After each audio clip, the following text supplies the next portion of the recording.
when anybody talks about actors as a whole, call a cab, absent yourself until they shape up.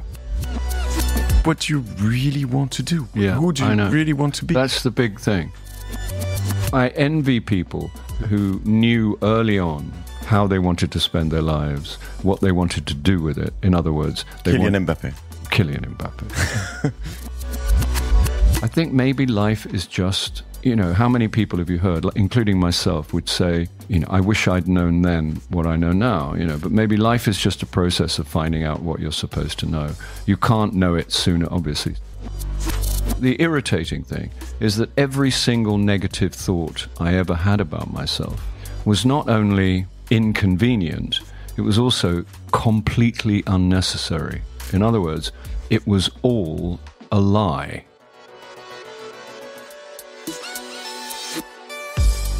We are the average of the people we hang out with. I am Matthieu Stefani, serial entrepreneur and co-founder of Cosa Vostra, a tech and creative consulting agency. With Génération Do-It-Yourself, I offer you talks with entrepreneurs, sportsmen or artists who will literally make our average explode. I usually post in French, but I record in English from time to time, as for this episode you're about to listen. And I'd love to get your feedback. Oh, and before you start, please reach out if you need to grow in France and in Europe. At Cosa Vostra, we have a 100-plus team of amazing consultants, designers or developers based in Paris, London, and much more locations to help you grow your business. Talk to you soon. Enjoy the episode.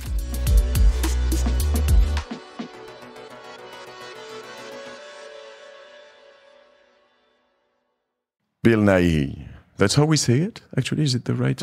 People call me Nighy, Nighy, Nighy. At school I was called Nidge.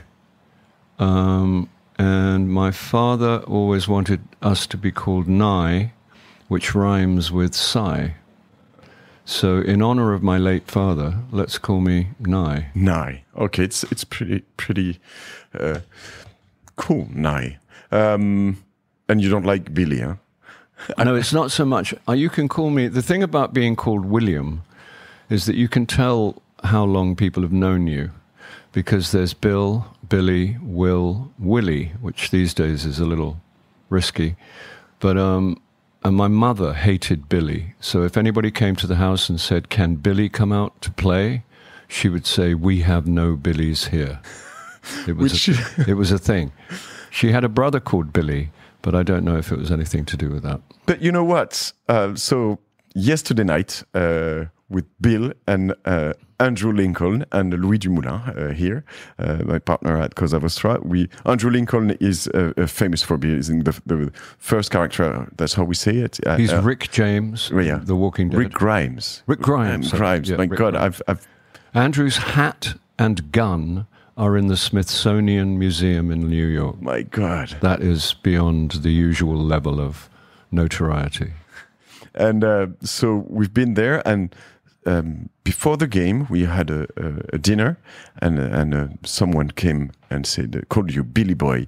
And, and we saw on your face, like, it was like, you know what, pictures are okay. I mean, I'm happy you're here, but Billy Boy is not okay, right? Yeah, I didn't say anything, but Billy Boy is what you say.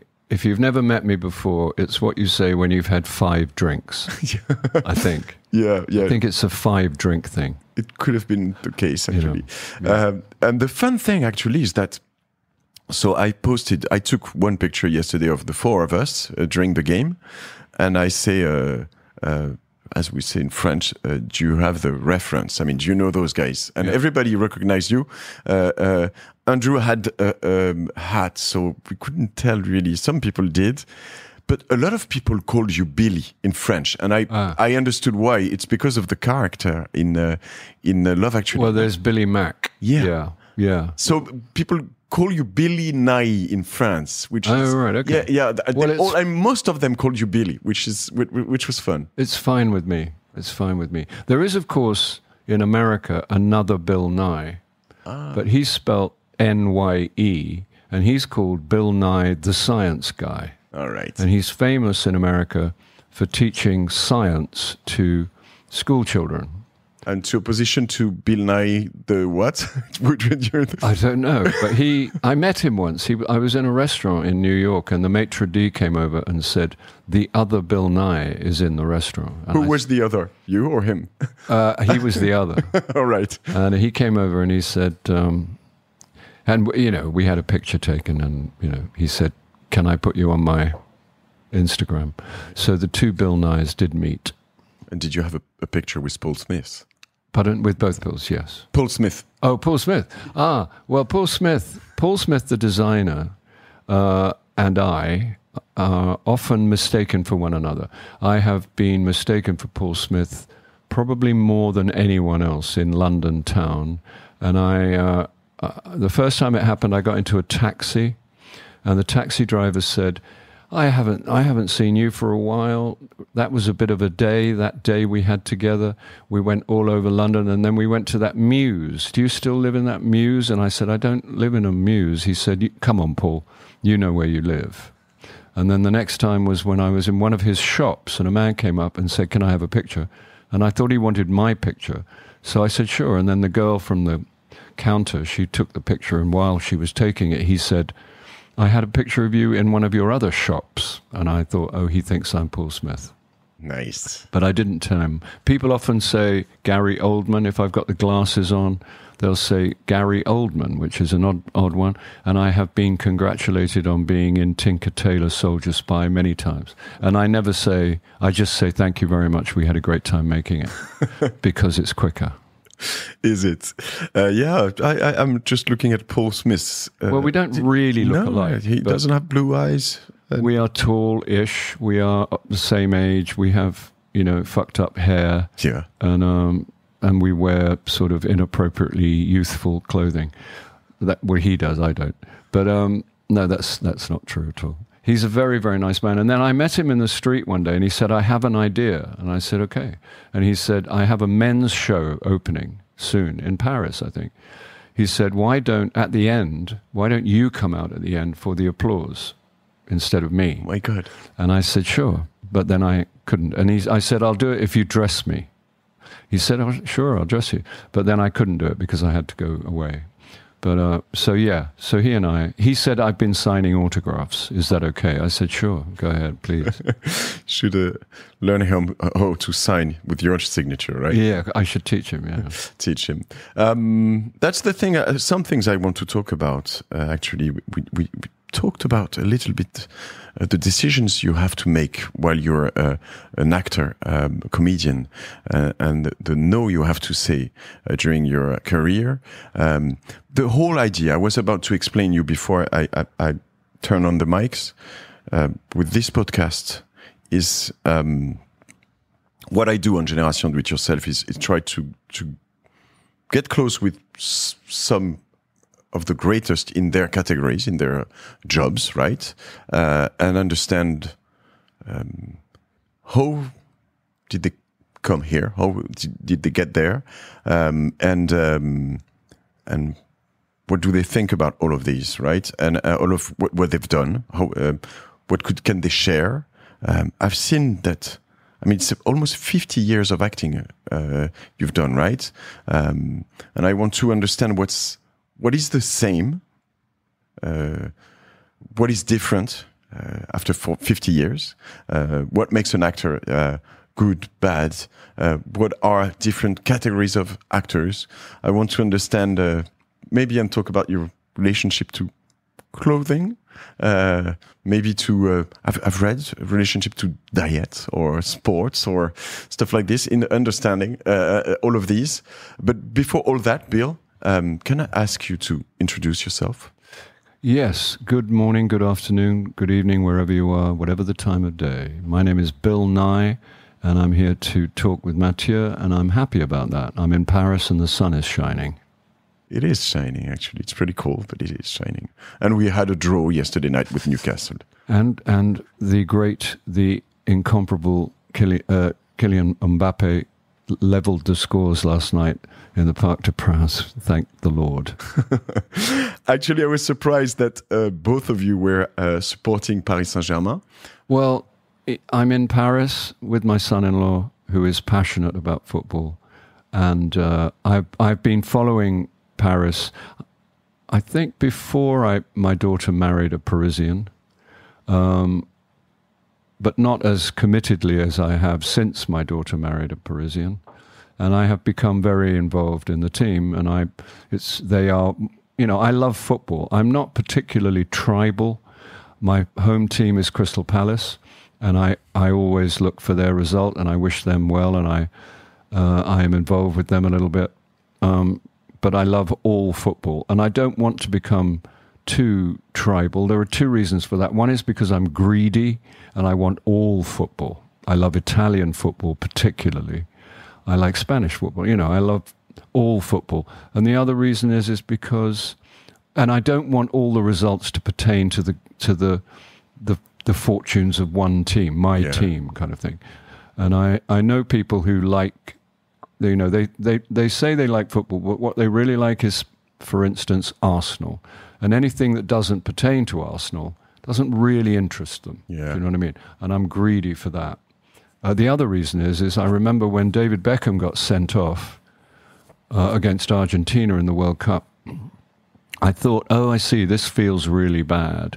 So I took my heart out and I put it on the side for a while, my football heart, and it's been there ever since, because I'm not going to suffer to that degree. So I'm a coward to some degree. But mostly it's because I just want to be free to enjoy all football. So you didn't suffer since then? Not as much. There are very, very few occasions where I suffer. I suffer some, and I watch a lot of matches. Watch a lot of football. So most of the time, I'm a neutral.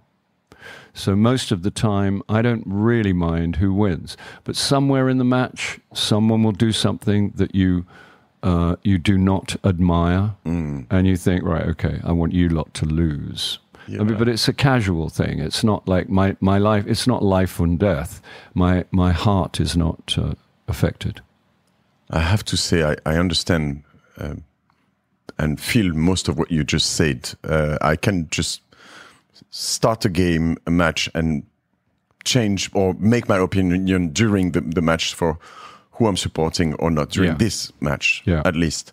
But still, when France is lost at the World Cup finals last year, I was devastated. It was and most of us, Louis was devastated. Yeah. It took a month or something. Well, that's really tough. The World Cup final, that's hard, really hard. And that particular final was science fiction. It was just unbelievable. But still, we did win a couple of them during our life, which is already something I'm happy about. I have the front page of L'Équipe under glass in a frame given to me by Louis. Nice. For my Christmas, and it's on my wall at home, and it's a nice one, and it's nice 98. Yeah. Was it 98? Yeah, I believe. Yeah, with the whole team on the front cover.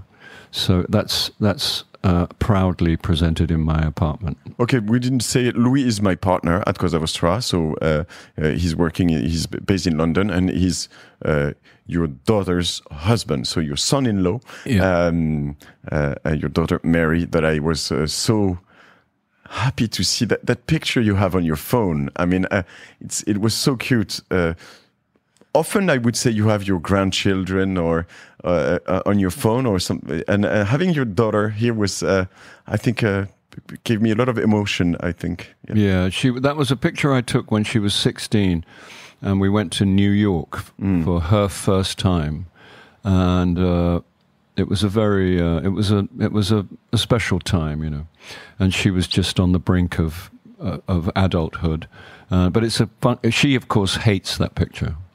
But I keep it anyway because it's such a fond memory. Mary, if you listen to this, you look wonderful on that picture. Don't hate this. Yeah. And it's the best gift you can have from your father, being on his smartphone, and he's looking at you like 20 times a day at least. So, sure. This is something. Last year, right? Was it last year? This year? You were on different award winning. I mean, nominated at the Oscars, BAFTAs, and a lot of things. Was it in 23 for 22? Or the movie was on 22, but it was 22, I think. It was 22. We made it in 21. Okay. It was the first film I'd made. I had it for 2020.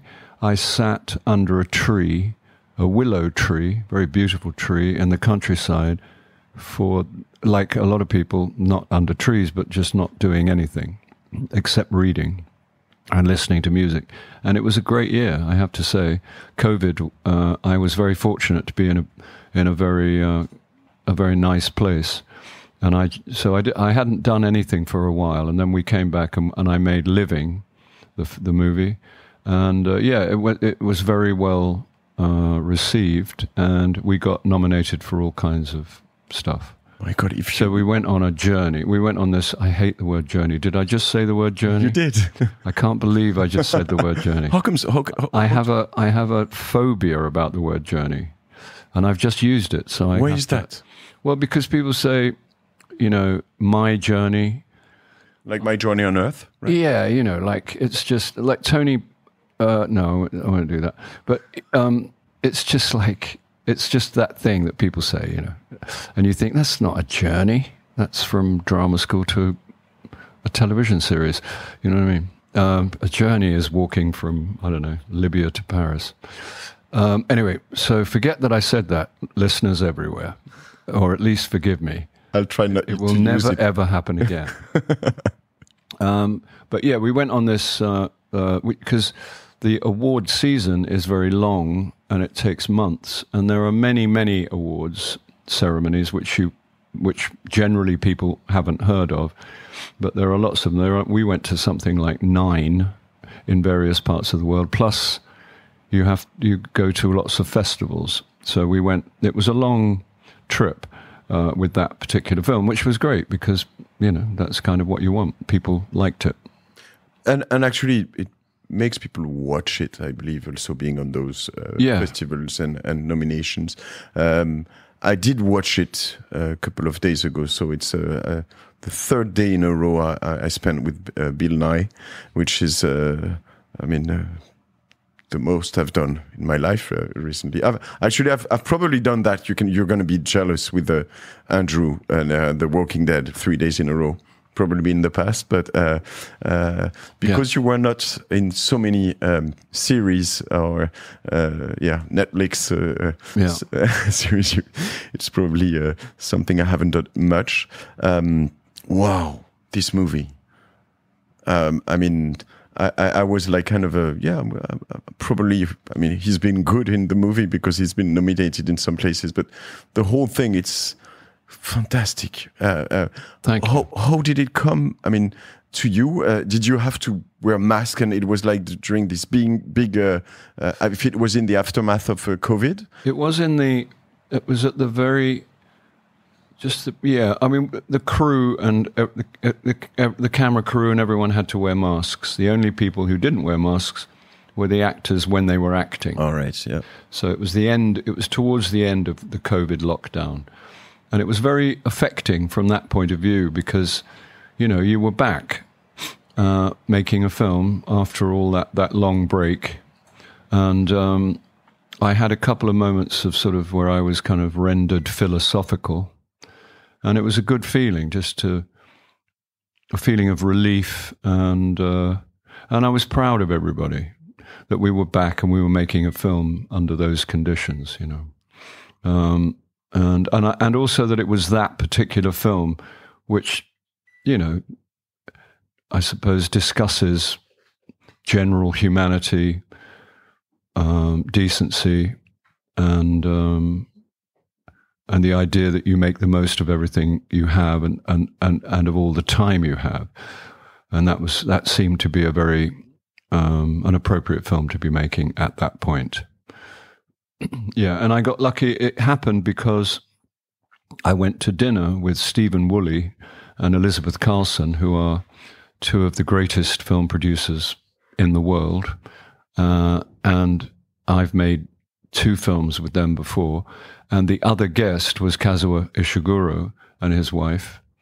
And at the end of dinner, Mr. Ishiguro and his wife were sort of talking, and they came out of a huddle, and then they said to me, I was getting them into a taxi, and they said, we know what your next film should be. And I said, well, when you're ready, let me know, And then later he rang Stephen and said that he suggested that we, Stephen and I, remake Ikuru, which is a Kurosawa film, which is one of his favorite films. And Stephen rang me, and Stephen he didn't want to write the film. He just thought it was a good idea. But Stephen persuaded him to write the film. And then COVID came. So the whole thing took about 4 years. And then we were very fortunate to get Oliver Hermanus, the young South African director who had directed a film called Moffie, Moffie, which was also shot. So the cinematographer was Jamie Ramsey, and Jamie and Oliver came as a double act, and they are brilliant men, brilliant people, excuse me, and we got lucky. I got lucky throughout the whole thing, and then they assembled a cast of a brilliant cast, and they made something quite special. So. It is quite special, those different scenes you have with this young actress. Amy Lou Wood. My God, in this pub. I mean, that was fantastic. I didn't know, so I see Ikuru, 1952, so an old movie. It's actually more or less the period when it takes place, right? Yeah. The 50s, yeah. Yeah. And it's very interesting for a French guy. I dove deeply into the UK at this time. I see, in comparison, I don't know, but the French bureaucracy more pregnant. More stronger than the English one probably now. Maybe it has changed in the 80s or something like this. I don't know how you think about this, but at the end, it made me really feel that you can change really things while being a bureaucrat somehow, which is kind of Well, it was very. I was interested in it for various reasons. My major interest was really about procrastination, because I personally procrastinate at an Olympic level. I can put off anything you want for as long as you want. I can put things off for a lifetime. I'm really, really good at it. But it's things you don't like, or no, not necessarily. Just things that frighten me, or things that scare me, or just things that, sometimes things I don't like. Or I think I don't like, and this is about a man who works in an institution, an enormous institution, which is designed to prevent things from happening. It's born out of a collective desire to procrastinate, or not a desire, a collective tendency to procrastinate. So and then because he's given an ultimatum. People say that really irritating thing. They say, why don't you live every day of your life as if it were your last? And nobody can do that. You know what I mean? Well, all right, maybe some people can do that. Maybe listeners out there, you can do that. I'm not one of them. I can't do that. I try doing that, and I do my best. But this character in the movie is given an ultimatum, and he has a limited amount of time, and he just thinks, for once, I'm going to make something happen rather than not. But that's because of a general resistance to despair. He refuses to involve himself any longer in despair, which means cynicism, which means defeatism. But it's kind of the whole story. Procrastination, that's why you say this, but also live this day as if it was your last. I'll tell people about the movie a bit, but when the actor, principal character, learns that he has cancer, then he goes to party to that place with this young guy, and and then he figures out it's probably not what he's aimed to do, but it's probably too late, right? When he figures this out, he could have done much more before. That's what he understands somehow, right? Yeah. So your message, just what you said, is kind of ambivalent. Can you say that? Ambivalent. Ambivalent. Ambivalent. Yeah. What I'm saying is that if you understand early in your life that you should live your life as your day as if it was the last, or the latest, last, then probably you would do more things. You would act more. I am absolutely. I know that I could have achieved a great deal more had I not had a certain tendency of mind, a certain habits or traditions became embedded in my brain. I don't know the origins of that. I don't know whether you're born that way or whether that's how your upbringing, how you develop. I don't know, but it's just a bad habit of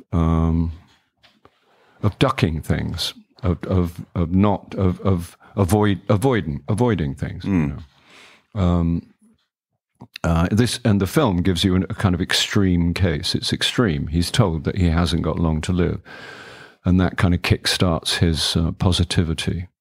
But it's very interesting to see. Often people are driven, I think, by unpleasant things like fear, shame. Maybe their parents made them feel ashamed, and now they have to spend their whole lives proving that they are not worthless, or that thing, or they're just. They're fearful of death, and they want to get as much in as they possibly can before they disappear, or whatever, kind of unattractive or unpleasant things.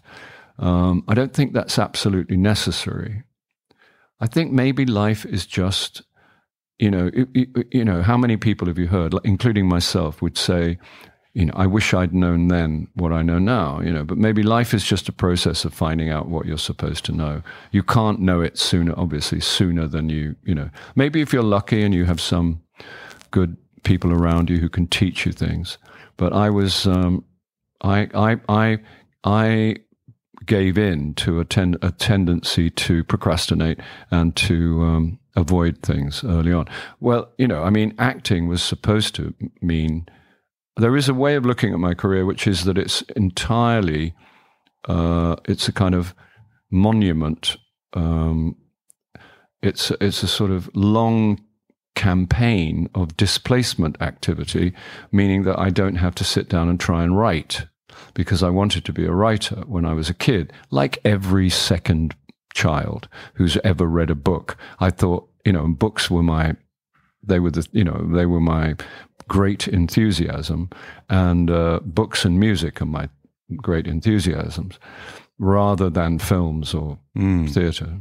And I have arranged not to write a single word for the whole of my life, which is not, which takes some doing. And you remember last night I asked you if you were writing. Yeah. And I actually it wasn't made on purpose, but I figured out after a while.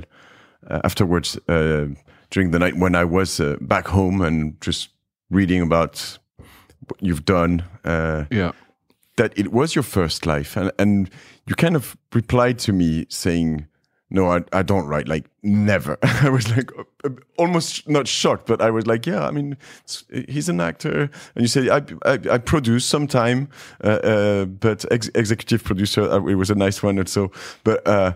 It was kind of a reject somehow. I felt it like this. Well, I was saying it because it is a central fact of my life that I don't know how important your ambitions are when you're 15 or 16 or 17. I envy people who knew early on how they wanted to spend their lives, what they wanted to do with it. In other words, Kylian Mbappé. No, but I'm serious. I'm laughing and I'm serious about that. This is insane. Seeing these guys when they're 17, 18, just getting that ambition to just, walk on football, right? Incredible. Incredible. This is something. But I will get to your life, because I think you've done things maybe not your journey, but in your life that are also interesting. But how can you say you've been procrastinating? I mean, when you see all of these things you've tried before you're 30, you blew as an actor when you were, 50? You mean I became more visible when I was in my mid-40s, rather. I had a pretty familiar English career. I had a good career early on. I worked in the theatre playing leading roles, and I played leading roles on television. And that was, and I was already beyond fortunate, because if you can make any kind of living as an actor anywhere, you're right. It's a result. Most, like the huge majority of people who set out to be actors, don't make a living, or not a consistent, comfortable living. So if you're in that position, you're already lucky. And how? I mean, it's not. Is it luck? You see, you're lucky. Is it luck? Yeah. There is no equation. It is not, as my friend quipped recently, or relatively recently, it's not a meritocracy, which made me laugh because it's such an obvious thing. And it made me laugh that no one had ever said it before. But it's not. There are, talent does not equal success. And there are different strains of my job. There's different requirements. Being a film star isn't necessarily the same as being, there are other kinds of actors, there are all kinds of actors. But I agree 100% about talent doesn't equal success. But still, at some point, we would add an ingredient, which is work. And when you talk about procrastination, I would assimilate this to some kind of laziness. Am I? Well, people say wrong. People say at some point, everybody always says about everything, it's fear, and laziness is fear. Speaking for myself, it's not conscious fear; it's invisible fear. But it just means you arrange not to sit down at a desk and write a sentence, and I've done that for 60 years, every day, every single day, which is something. And I think, and I'm coming to I've just read the recent biography of Lou Reed, and somebody who I think has written some of the greatest songs ever written. Probably. And he just worked, and he was driven anyway, but he was also kind of inspired by Andy Warhol, who just said work. He used to say to him in the early days, Andy Warhol, who never stopped working, would say to Lou Reed, if Lou Reed came to the factory, he would say, "How many songs have you written today?" And Lou Reed would be like, "What?" He said, "Well, come on, how many songs? Why aren't you writing?" It would, and Lou Reed worked all the time. And he says in the book, there's a quote where he says, "Work is the whole of it. Work is everything." I mean, you need a little bit of inspiration, but work is, it's just not giving in to despair or self-doubt or having self-doubt. My it's not much, but my greatest contribution to the general conversation, what I have is the experience that you can do stuff while your head is quite loudly telling you can't. Otherwise, I would have no career. So I think I don't know what it's like to be anyone else. I can only, but I think I probably have an above average gift for undermining myself. It's a talent, and I'm really good at it. It's very articulate. It sounds like me. It's very plausible. It never stops. talking, and a lot of the time doesn't even have to talk. These days, it doesn't have to talk. They're just kind of instant responses. No, thank you. No, I can't do that. No, probably not. I almost certainly can't. You're not able. That's what you think. I'm not able. Yeah. And my whole career is a series of surprises, because when you have to make a living, and you have to go to work, and you've got a family, and you've got a mortgage, and you've got and you have to put yourself through things that you believe are out of your range, that you sincerely believe you are incapable of doing, and yet you have to go because you haven't got a plan B, you haven't got a safety net, you've just got to make some money, So you go and you do stuff, and then it's a series of surprises, and you go, oh well, apparently that was not out of my range. But then the trouble is that even though you have a precedent, even though you've done something and it seems to have gone okay, they didn't fire you, you got paid, it worked out, the next job, you still have to go through. I used to have to stand at the back door of my house, and I would go through all the jobs I'd had, and I would try and remember anything positive that anyone said about it.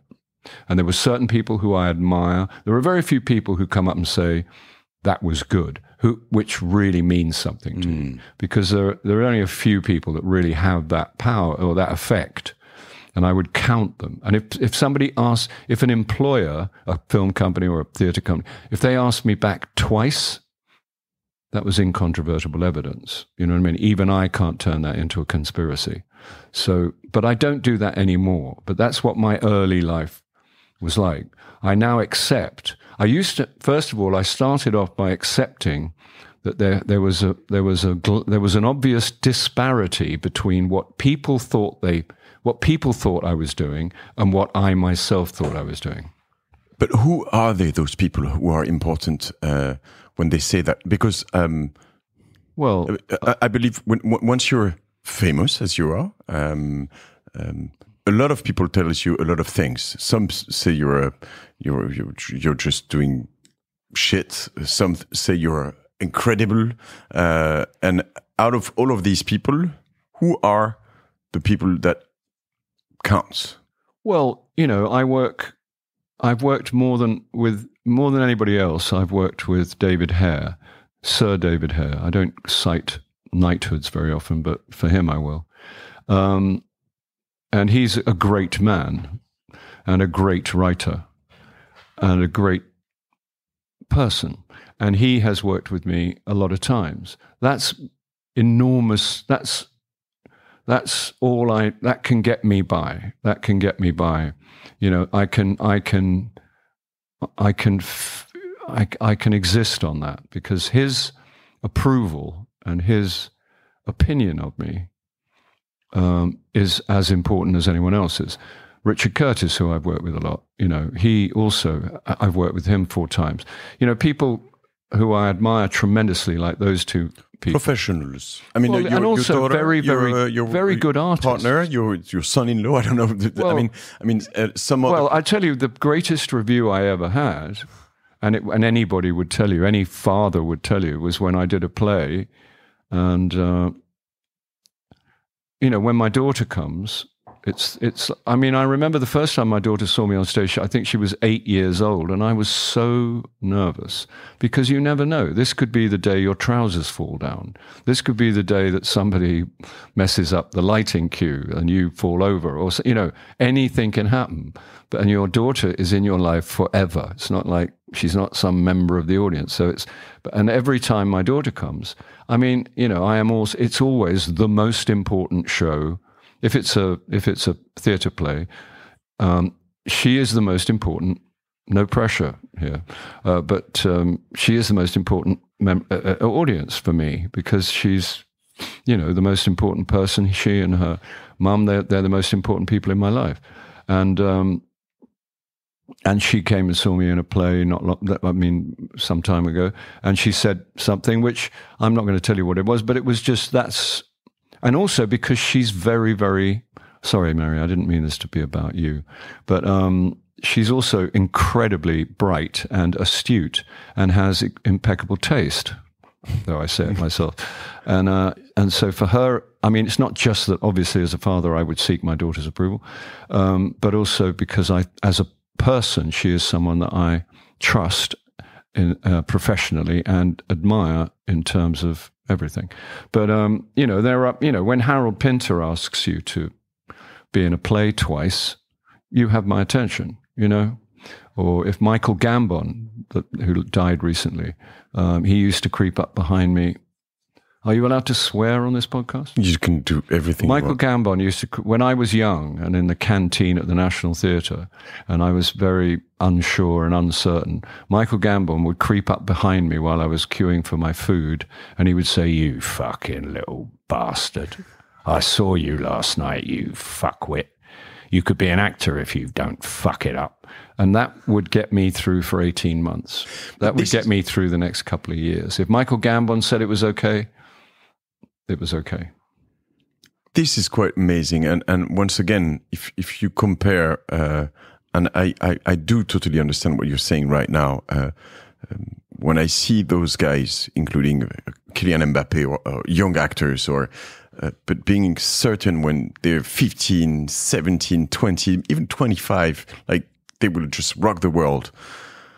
I'm like, I mean, what did I do? Where was I? I mean, I don't have regrets, as you say. I mean, the life is as it is, and you get better. But still,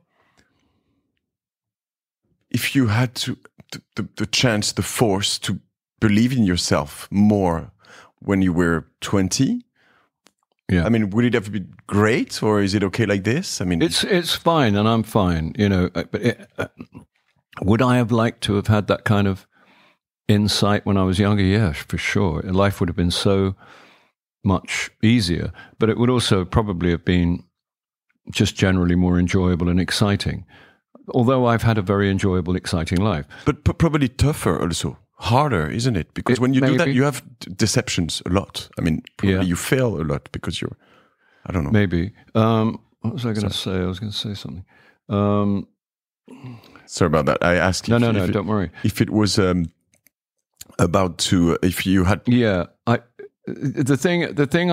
The irritating thing is that every single negative thought I ever had about myself was not only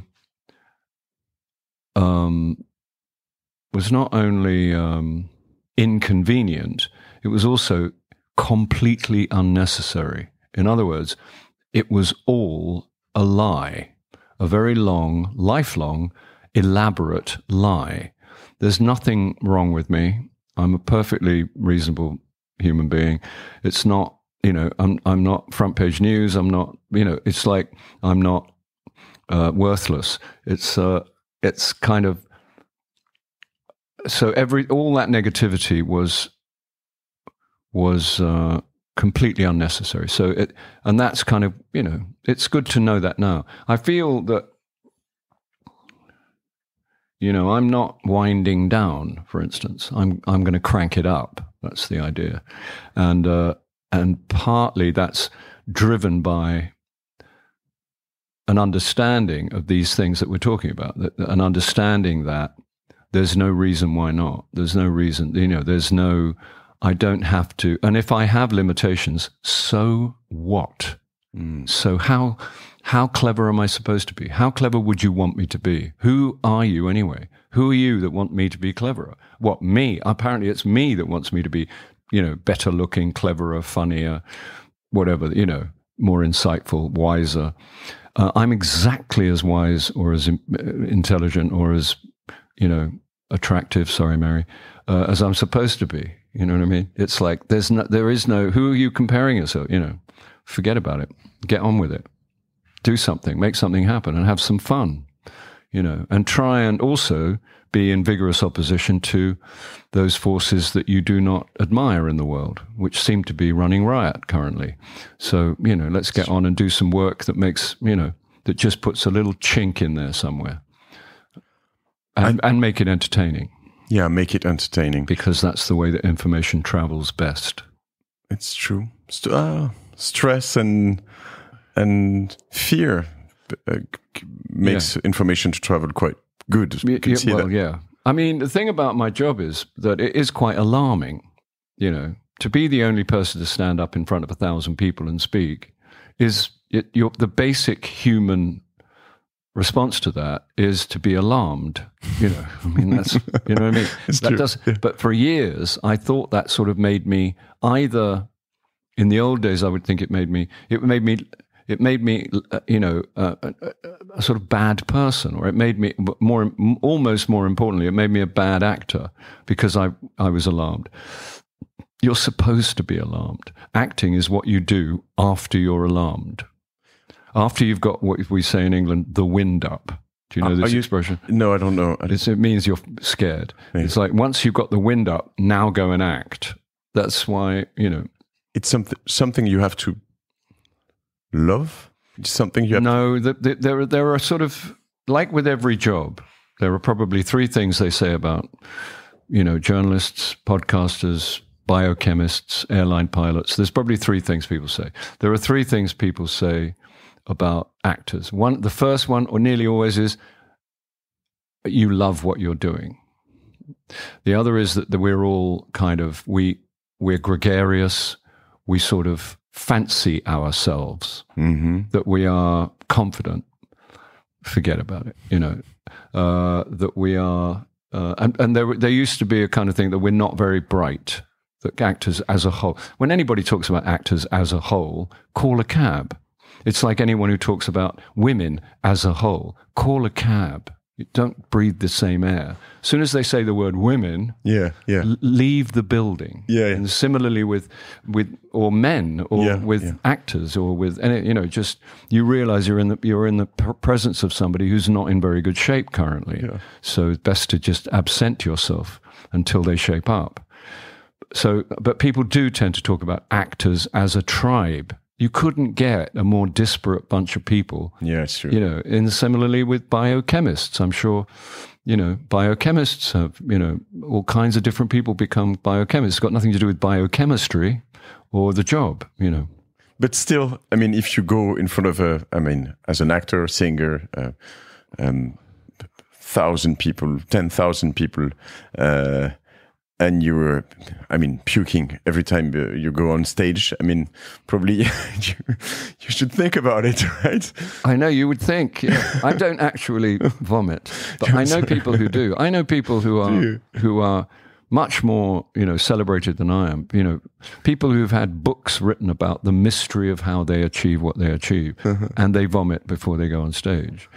And they never, and they've never stopped. And you would think, I used to walk to work. I remember doing a play it doesn't matter. I was doing a play that scared me. But they all scare me, but it's just a scary thing. But there was one where I thought I didn't know what I was doing. And I was walking towards the subway, the metro, to get to work. And I was feeling, sick and thinking, here I go to be humiliated once more. And then, the crossing guard, the lady who does the lollipop, we call them the lollipop lady, the ladies that let or the men for the kids or the kids across school. Yeah. And there she is. She's laughing in the sunshine. She's finished by 9:30. Yeah. She's got a roof. She's got food. She's got a family. What am I trying to prove? Why am I putting myself through this? Well, there must be, I obviously have some, like most people, I suppose, I have some kind of, it just got out of hand. I had an idea once, or actually somebody had an idea on my behalf when I was young that I could be an actor. And I wanted to impress them. And here we are, and I've been very, very, very, very, and I could sit here for the rest of my life saying the word very lucky. But that's sort of beside the point. The fact is, that's from that my life developed, and I've continued to do things. And many, many times, I used to retire all the time when I was young. Every time I finished a job, I'd think, that's it. I'm never putting myself through that again. I will never do that again. Why would I do that? And then in later life, when I didn't do so many plays, I would do films or television. If I did a play, I would stand in the wings on the opening night and I would make a vow, and it would be a solemn vow, and it would be from the bottom of my heart, and the vow would be, I will never, ever allow this to happen again. Because it's I did a play on on Broadway in New York a while back, and the young actor who was in it with me, one of the young actors in it with me, came up to me before the opening night and he said, "Can I ask you a question?" I said, "Sure." He said, "This is trauma, right?" I said, "Yeah." He said, No, actual trauma." I said, "Yeah, actual trauma." He said, "Thank you." Because he just wanted to know it wasn't just him. He wanted to know that it was officially trauma, because it's officially trauma. It's not, the fear. What you're talking about, if you're opening a play, yeah, try it. Just try doing 2.5 hours in front of, I don't know, it doesn't really matter how big the audience is for the first few times, and you have to achieve, 379 things that you've agreed to in rehearsal, and you have to get laughs, you have to make love to a woman, you have to smoke cigarettes, drink scotch, hit the door handle, because if you're late on that particular word, then the lighting cue doesn't work. There are a billion, and you've got to try and, in the middle of all that, you've got to try and be good. You're trying to be any good, so it's not, there are many, many scarier things to do in the world, and many people are doing them right now. And I'm not claiming that, but but in terms of my life, it's the scariest thing that I'm ever required to do. I've recorded with a couple of humorists here, and they didn't tell me that, but I can feel you're right. But some of them, they just spend 2 hours, one woman show, like on stage. They never go out of stage. And you're like, how can they do that? It's actually one person shows are easier. People always think they're harder, and they are harder in certain ways because no one's coming on to help you. You're right. Yeah. But they are also, you don't have to control anyone else. You don't not control everyone else, but you don't have to account for anyone else. Actually, I understood that recently because I had my small little part of acting in it was just a kind of ads, and it's a 55-second show on TV on Sunday nights. Yeah. And it was just myself. Yeah. So in front of the camera. And I was like, this is so hard. And it's not a play, it's a camera. So you can do it again and again and again and again. And I was like, at some point, Clémence, you've met, she has to bring a coffee cup, like espresso cup, right under the... And it was not, we couldn't synchronize at all, right? And I was like, this is so simple. She just have to do that. Yeah. And I have to say this right now. Yeah. And we can't do it. What if we were like 50 people on stage? How can you do that? Yeah. So if it's a live comedy, my God. Yeah. But people do, comedians, that's a whole other, my admiration is, that's scary, isn't it? And the responsibility, the deal is you've got to be funny, and that's another level of alarm. So what about now? No more theaters? No more plays? Probably. Did you swear to yourself? Well, I swore. Yeah, absolutely. I made the vow. The last time I made the vow, but it's like you forget. It's like a lot of things. You forget the pain, but it's. I'm not. Yeah, probably not. Probably never. It would have to be something. It has to be something that you couldn't bear someone else to do. Because if you don't do it, someone else is going to do it, and you think it's like, could I bear to have that happen? And if you can bear it, don't worry about it. Don't do it. But so it's possible something will happen. I don't say absolutely not, but it's very, very, very, very unlikely. So what's the next year, or how do you choose things coming in? As we were saying earlier on, one of the hard things in your position is probably to say no sometime now. Maybe it wasn't the case when you were younger. Well, as we touched on before, you had to go to work when you didn't have any money. I didn't get to be particularly picky about anything. I just went to work, and it was kind of simple and kind of great, but part of every actor's career is trying to know what not to do, and you try and curate, to use the current word, curate a career or something by following your nose, and obviously you have advice from your agents and other friends, but and some are very clear cut. You disapprove of the material, or the writing is bad, or whatever. But there's lots that are sort of borderline, and that's quite difficult. And there's often, it's not an absolute equation, but it's the things that the things that I really like come with not very much money attached to them, and the things that I don't particularly admire come with quite a lot of money attached to them. So not always. And I don't mind what genre. I don't mind if it's for children. I don't mind if it's a vampire. I was very happy being a vampire. I would love to be a vampire again. I love genre, what they call genre.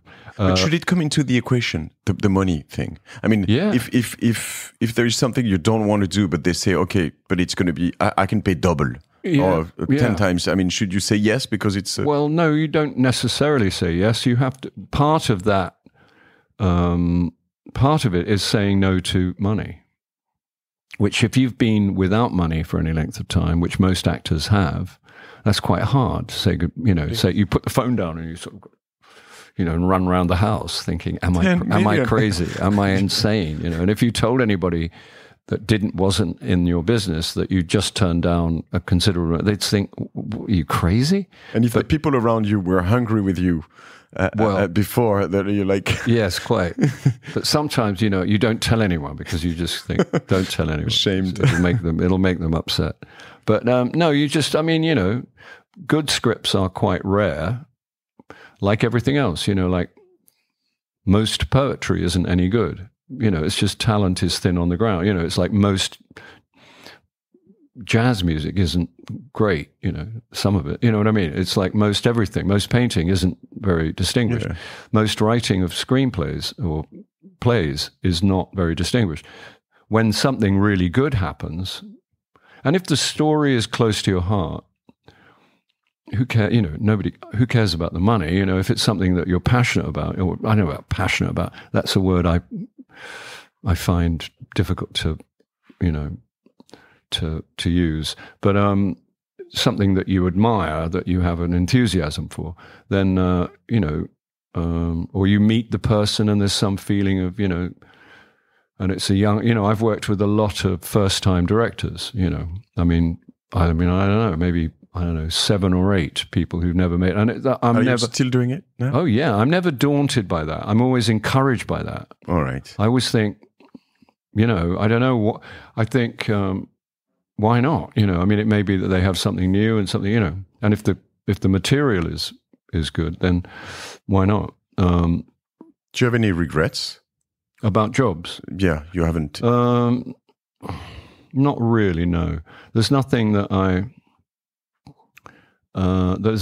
I regret really. In terms, I've been so lucky, Matthieu, in the people I've worked with, the writers I've worked with, the actors and directors and cinematographers I've worked with.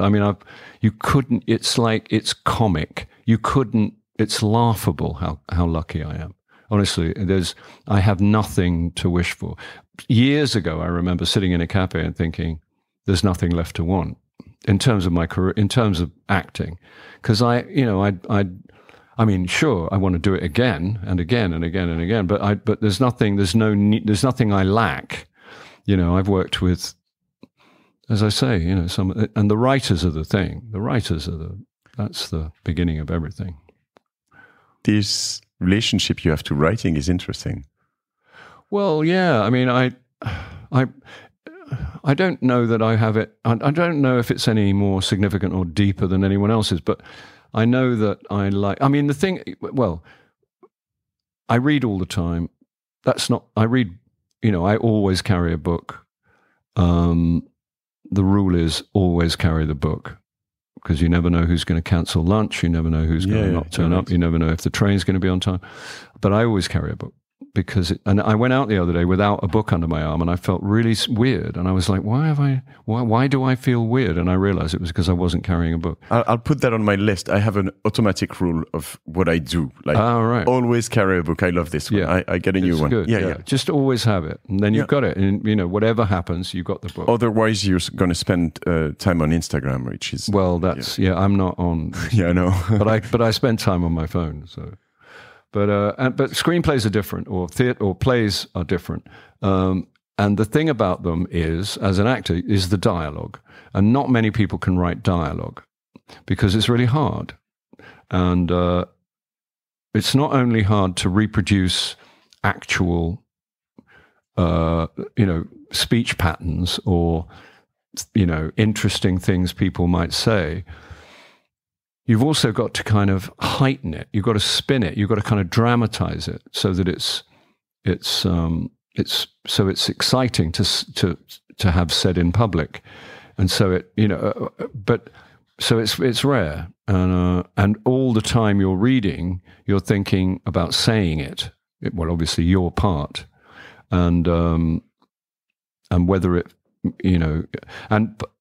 So a lot of those scripts, they just make that decision for you because they're just not, you don't admire them.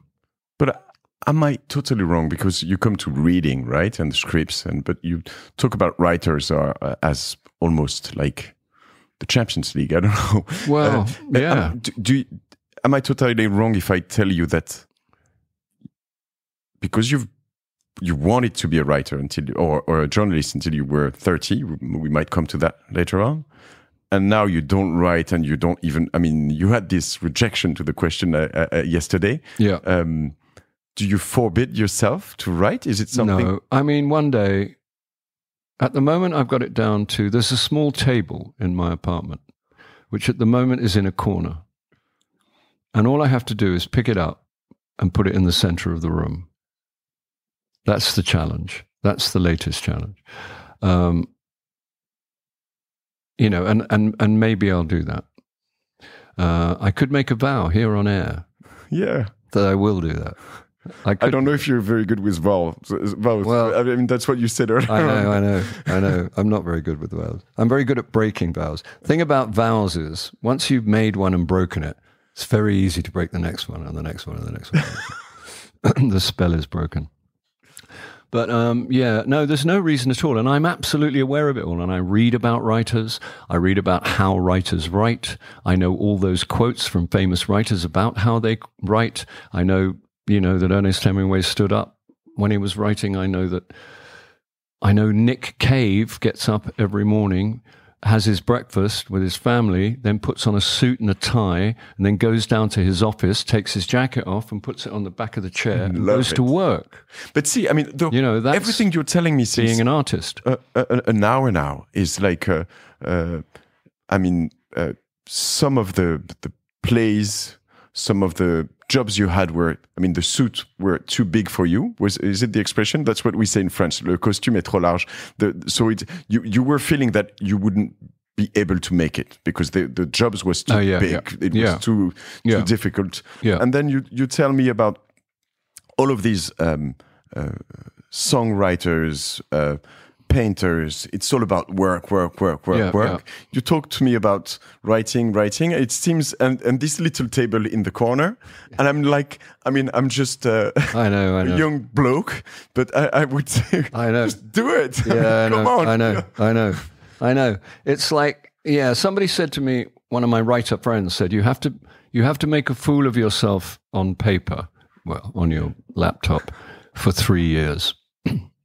I mean, every writer's got one of those sayings, But sure, it's absolutely correct. There's no reason why not, except that it's so. And the thing about, for instance, a memoir, which becomes a thing when you become visible to the point where there's any money in it. So if there's any money in it, someone's going to write one. And if you don't, someone else will. And so really my responsibility is entirely to my daughter or to my family and to my grandchildren. Because, if someone writes a book, and anyone can write a book about you. They don't need your permission. They don't need, and somebody already has. There is a terrible book out there. Biographer. Oh, yeah. Yeah, which is called the Unauthorized Biography or something. I can't remember, but it's an absolute piece of trash. It's not particularly exciting trash. It's just boring trash. But it's real trash. It's like they got everything wrong. So at the moment, that's the only account of my whole life. And all it is quotes I've done in magazines, press I've done, cobbled together by somebody who's probably drunk.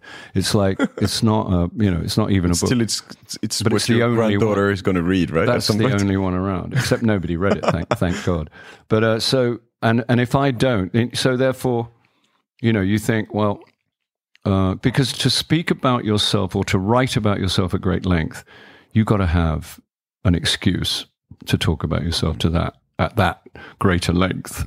And I think the only way to excuse that is to be funny. So you've got to make it funny, which is, you could give that a go, but but you can't explain yourself. This is what it's not possible to explain yourself. However brilliantly you craft it, I hate that word too, craft. You want to get rid of me? Talk about acting as a craft, and then I go missing. Then I call a cab. Craft, journey, industry. Passion. Industry. That's the other one. In my industry. That's another one. But craft is enough to make me go missing. I can't bear it. I don't know why. It just does me in. It just makes me want to run. I don't have a craft.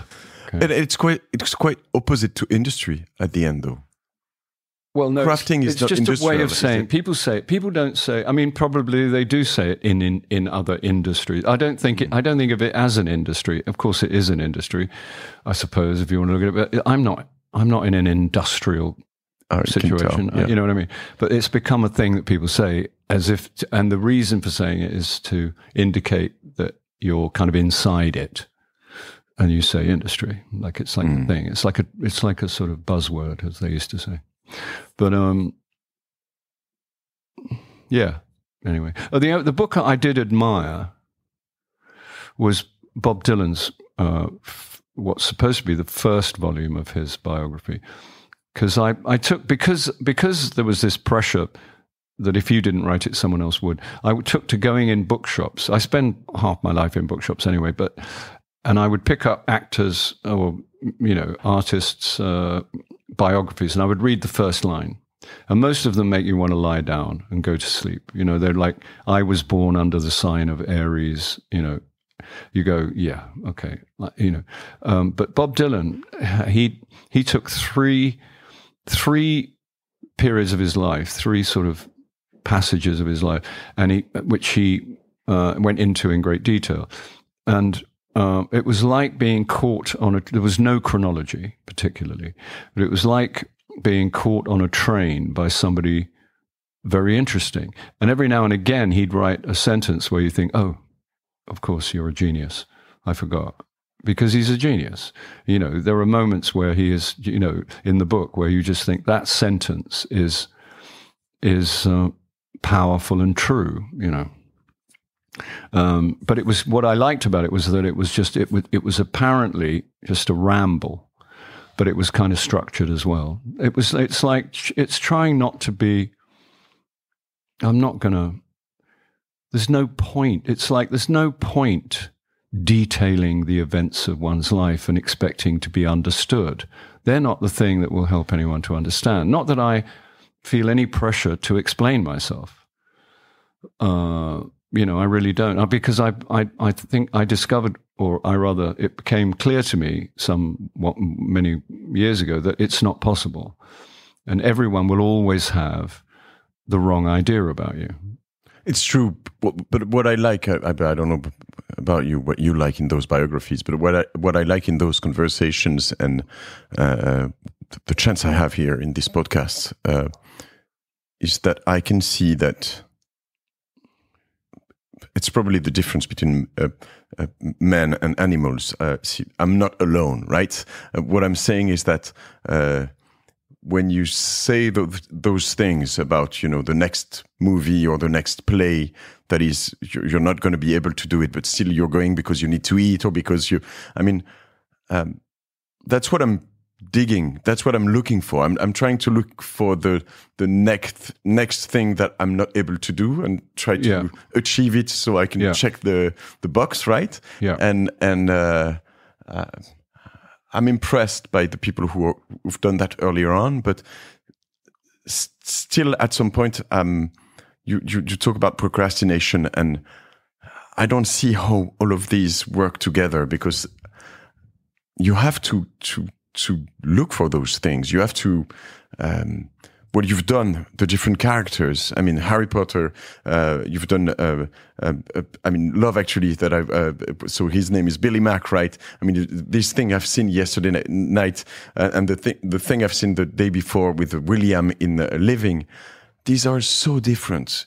How can you say you're procrastinating? Well, the acting is what I do instead of doing. I mean, it's what I've done instead of. I mean, it's not. I mean, I'm interested in acting. I got interested in acting. I became an actor for the usual sort of not very coherent reasons, not least to impress a girl.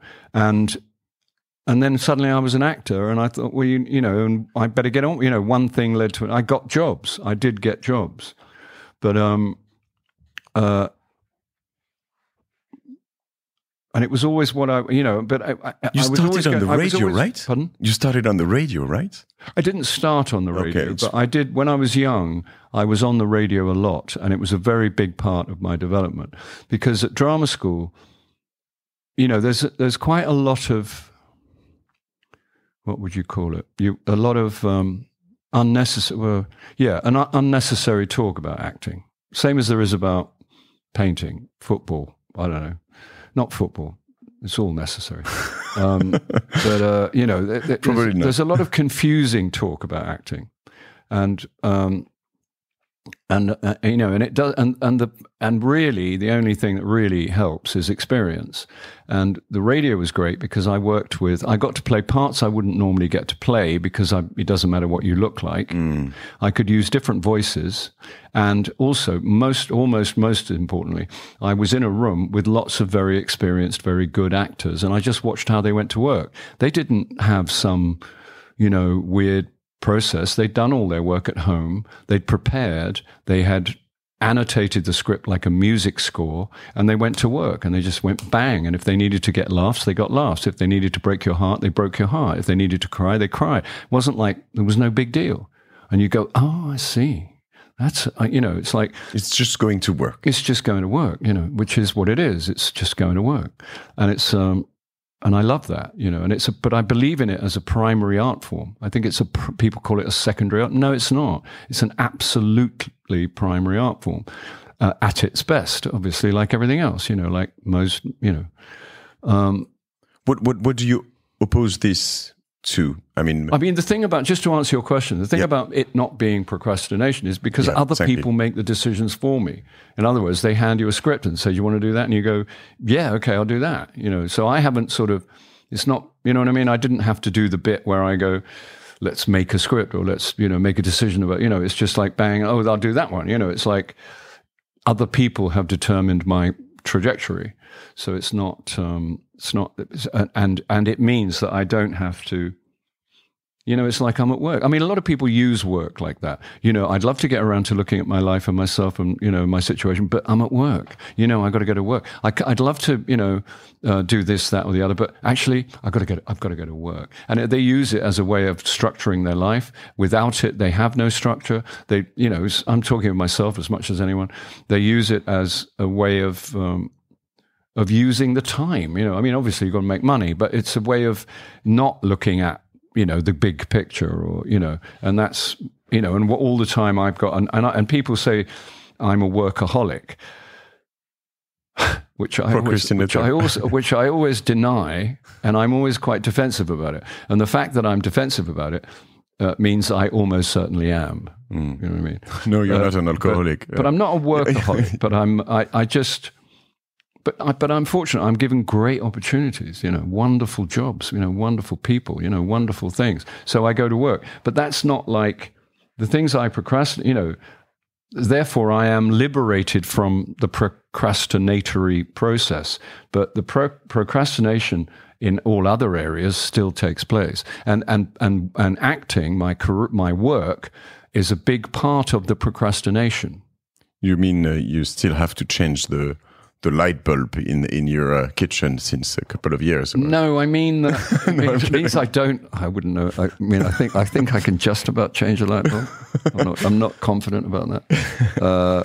Yeah, I can change a light bulb. No, but this is a great thing you're talking about. Let's think about the people listening to this, which are not actors or even in the art areas. I feel sometimes uncomfortable about my friends, my close relationship, my wife, or people around me that, will wait in life for the next opportunity to come to change job. I mean, they don't, as an actor, have jobs like every now and then, like every year or 2, 3 different jobs in the same year, and then you can choose. But sometimes you just go for like a 5 years period, 10 years period. And I'm like, I mean, is it just because someone came around and say, hey, do you want to work for me? And you're, yeah, how much you pay? Yeah, cool. What's the job? Yeah, sounds okay. Okay. And then you spend 10 years. I'm like, can you really do that? I mean, you see and I'm trying to think a lot about this right now and I don't know if it's coaching or people around you just to make you think about what you really want to do. Yeah, who do you really want to be? That's the big thing. And nobody, and I don't remember. I mean, I did think, I was taken to when you were young, when I was a kid at 15 or something, you were taken to the National Youth Employment Agency, which was a government agency. And there was a man there with a big book full of jobs. And you go with your mother. And I went with my mother, and the guy said, what do you want to do? And I thought, it was a big day for me. No one had ever asked me this before. So I said, I want to be an author. And my mother put her foot on mine underneath the desk and pressed down really hard on my foot, as if to say, don't be so bloody stupid, And I was like, what? And the bloke was very good. He was very cool. And he said, well, I don't have any jobs for authors. And I said, well, no, I didn't think you would, but I thought I'd better tell you. It was the first day anybody had ever asked me that, And then he said, well, let's look in this book and see if there's something that could lead you to that. And I said, okay. And I got a job as a messenger boy on a magazine called The Field Magazine, which was like for posh people, hunting, shooting, and fishing. The 20 families that stole Great Britain, and they used to have debutante of the month. Inherited Great Britain. Yeah, all that. Yeah, hunting, shooting, and fishing.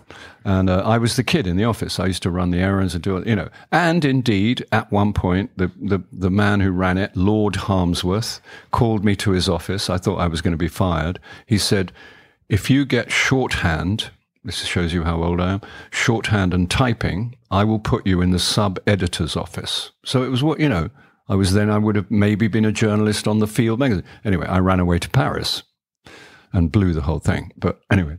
That's something you did, right? Ran away to Paris. I ran away to Paris. We'll get back to that, yes. But because everyone I'd read had been in Paris, Ford Madox Ford, F. Scott Fitzgerald, Ernest Hemingway, James Joyce, everyone seemed to be in Paris, So I'm a cliche. I'm a walking, talking English cliche, with a completely romantic idea about Paris, and it remains as romantic as it ever was. And it's the only place, and this is not PR, it's the only place where my heart just accelerates a bit when I get off the Eurostar because I'm in Paris. It doesn't happen in Rome, although I like Rome. Yeah. It doesn't happen in New York, although, I like New York. It happens in Paris. But anyway, so I didn't do that. But what was I going to say? I was asking about the fact that actually you have done lots. Yeah, I've done lots, but it's all part of, and that's good, And because I've been fortunate and I've been given lots of opportunities. One thing that makes me, I come to a point lying in the dark, usually, either early morning or late at night in bed, and you get to a point where you can't work out what's making you uneasy. What is it that unsettles you? And I come to the same conclusion. And the point is that I don't think an experience is resolved until it's recorded. And that means writing it down. And still I don't write it down. But I've come to that wall so many times, and I think, what is this feeling? It's a real feeling of, and it's probably born of anxiety, or who cares? But I don't know that in people, there are people who don't have that feeling, and they don't have that consequent thought.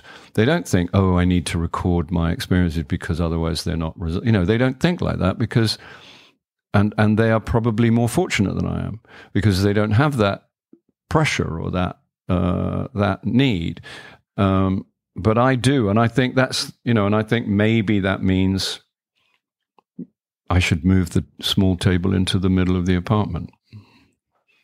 It's pretty sure, yeah. I would think so. But who knows? Maybe one day. Do you have any... I asked if you had any regrets of movies you haven't done. Do you have any regrets of movies you have done or plays? Well, that you have filmed, or is that something I regret you shouldn't that I have? was in? Yeah, you shouldn't have. Yeah, I only have a couple, and I won't say what they were because it would hurt the people involved. Yeah, sure. But they're very few. I've been, they're very few. I mean, early on. Luckily for me, I'm old enough that my early work is recorded on, tape that deteriorates, that's lying in basements in the BBC, and it's corroding and it's destroyed. So AI will find a way to. I know. It's on there somewhere. It's all on there somewhere. But no one's going to look. I mean, much. It's interesting how. Sorry about that, but full of contradictions you are. I mean, what I'm saying is that when we listen to what you say, is that your life was things you were offered, but still at some point you decided, maybe you can explain me when and how, to very early to go to Paris. Then you decided you wouldn't be a journalist. Then you went from, audio maybe to theaters. I mean, probably not like this, but then from theaters to TV, then from TV to cinema, then from national cinema to international cinema, movies. And I mean, it seems you've still mastered the game somehow. I mean, you have made that, I wouldn't say journey, path, I don't know, or you've walked or just worked, I don't know. But what I'm saying is that you have made moves at some point. You have made decisions that this is where I'm going to go. But it's like those, as I say, those decisions are made by other people, in as much as that they... Like going to Paris? Oh no, that was my decision. Yeah, it was not a difficult decision to go to Paris. I was full of... I didn't have a serious thought in my head. I ran away twice. I ran away when I was 15 from school, and I was going to go. This again shows you how old I am. Me and my friend and I ran away, and we pretended we were going on a week exchange to France, but in fact we were running away to the Persian Gulf. We were running away to Iran because it looked good on the map. Persian Gulf. It sounded great. I had no idea what it meant, but I just thought, I was in a Catholic grammar school. I was still in a Catholic grammar school. The exams were coming. Things were not terribly good at home, and my friend and I, we hatched this plan, and we got as far as Marseille, and there were some very worrying men on the docks. We were trying to jump a ship to go across somewhere to get to Persian Gulf. And there were some very scary guys, and we got very hungry, and I went to the British consulate, and we said, can we go home now? It cost £25 to take me home. My father was absolutely livid with me, and it took me 3 years to pay the £25 back. The second time... 15 years old. Yeah. The second time I was probably 17. I was a messenger boy on the Field magazine. And I'd read all these writers who were, and I was going to be a writer, I decided. And there was a girl, and I wanted to impress the girl. And I just thought Paris, because that's where all my heroes had been, so all these writers. So I went to Paris, and I didn't write a single word, and I would beg on the Trocadero. You did? I did beg on the Trocadero every morning. Yeah, we would go to the Trocadero. A friend came over and joined me, and we would go to the Trocadero. Brendan Thomas Eliot, he came with me, and the Americans would come up in coaches to have their picture taken with the Eiffel Tower. And on their way from the coach to the Eiffel Tower, we would approach them and pretend that we had mistaken them for French people. And we would say, avez-vous un franc pour moi, madame? J'ai très faim, j'ai très, soif. It's my only French. And they would say, oh my God, when did you last eat? And I would say, well, I'm terribly sorry. My parents recently divorced and my check didn't come through, and I'm afraid I'm a little bit inconvenienced, and I wondered if you could spare maybe a few centimes. And they would say, oh, well, and they'd give you like 20 centimes, which would be enough to get into the shop, which was in the street of 1,000 nicks, which means, nicks in English means stealing. All right. And we would go to the shop, and we would have enough money to get in the shop. And one of us, we had one coat, a trench coat, raincoat with big pockets in the side. And one would go up with the money and pretend to not be sure which bar of chocolate to buy, while the other one went round the shop filling the pockets with stuff. Did you have a place to... We had an apartment. We borrowed, my friend...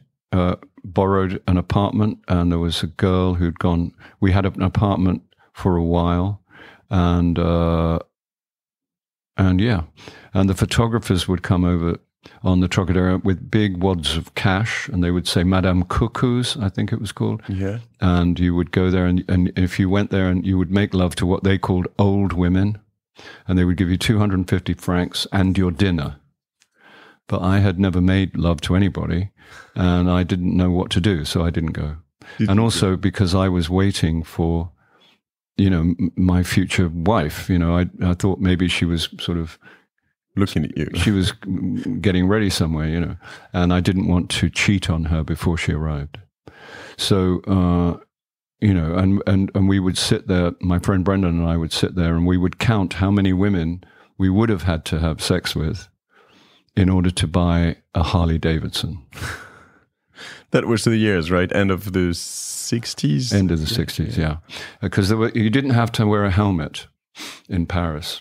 And these guys looked as cool as you could possibly look. Yes. With shades, aviator shades, suits, on a Harley, cruising the cafes with the shades and the hair, great hair. And it was just the coolest thing you've ever seen. So we would sit there and fantasize about having a Harley each. Yeah. We never did. Anyway. Serge Gainsbourg, Johnny Hallyday, and all of these guys were probably... Yeah. So, yeah. Jacques Dutronc. Yeah, Jacques Dutronc, my God. Sylvie Vartan. And of course, Françoise Hardy. Yeah. Who, I had a photograph of Françoise Hardy on the inside of my wardrobe in my door, when I was, my first ever sort of thing.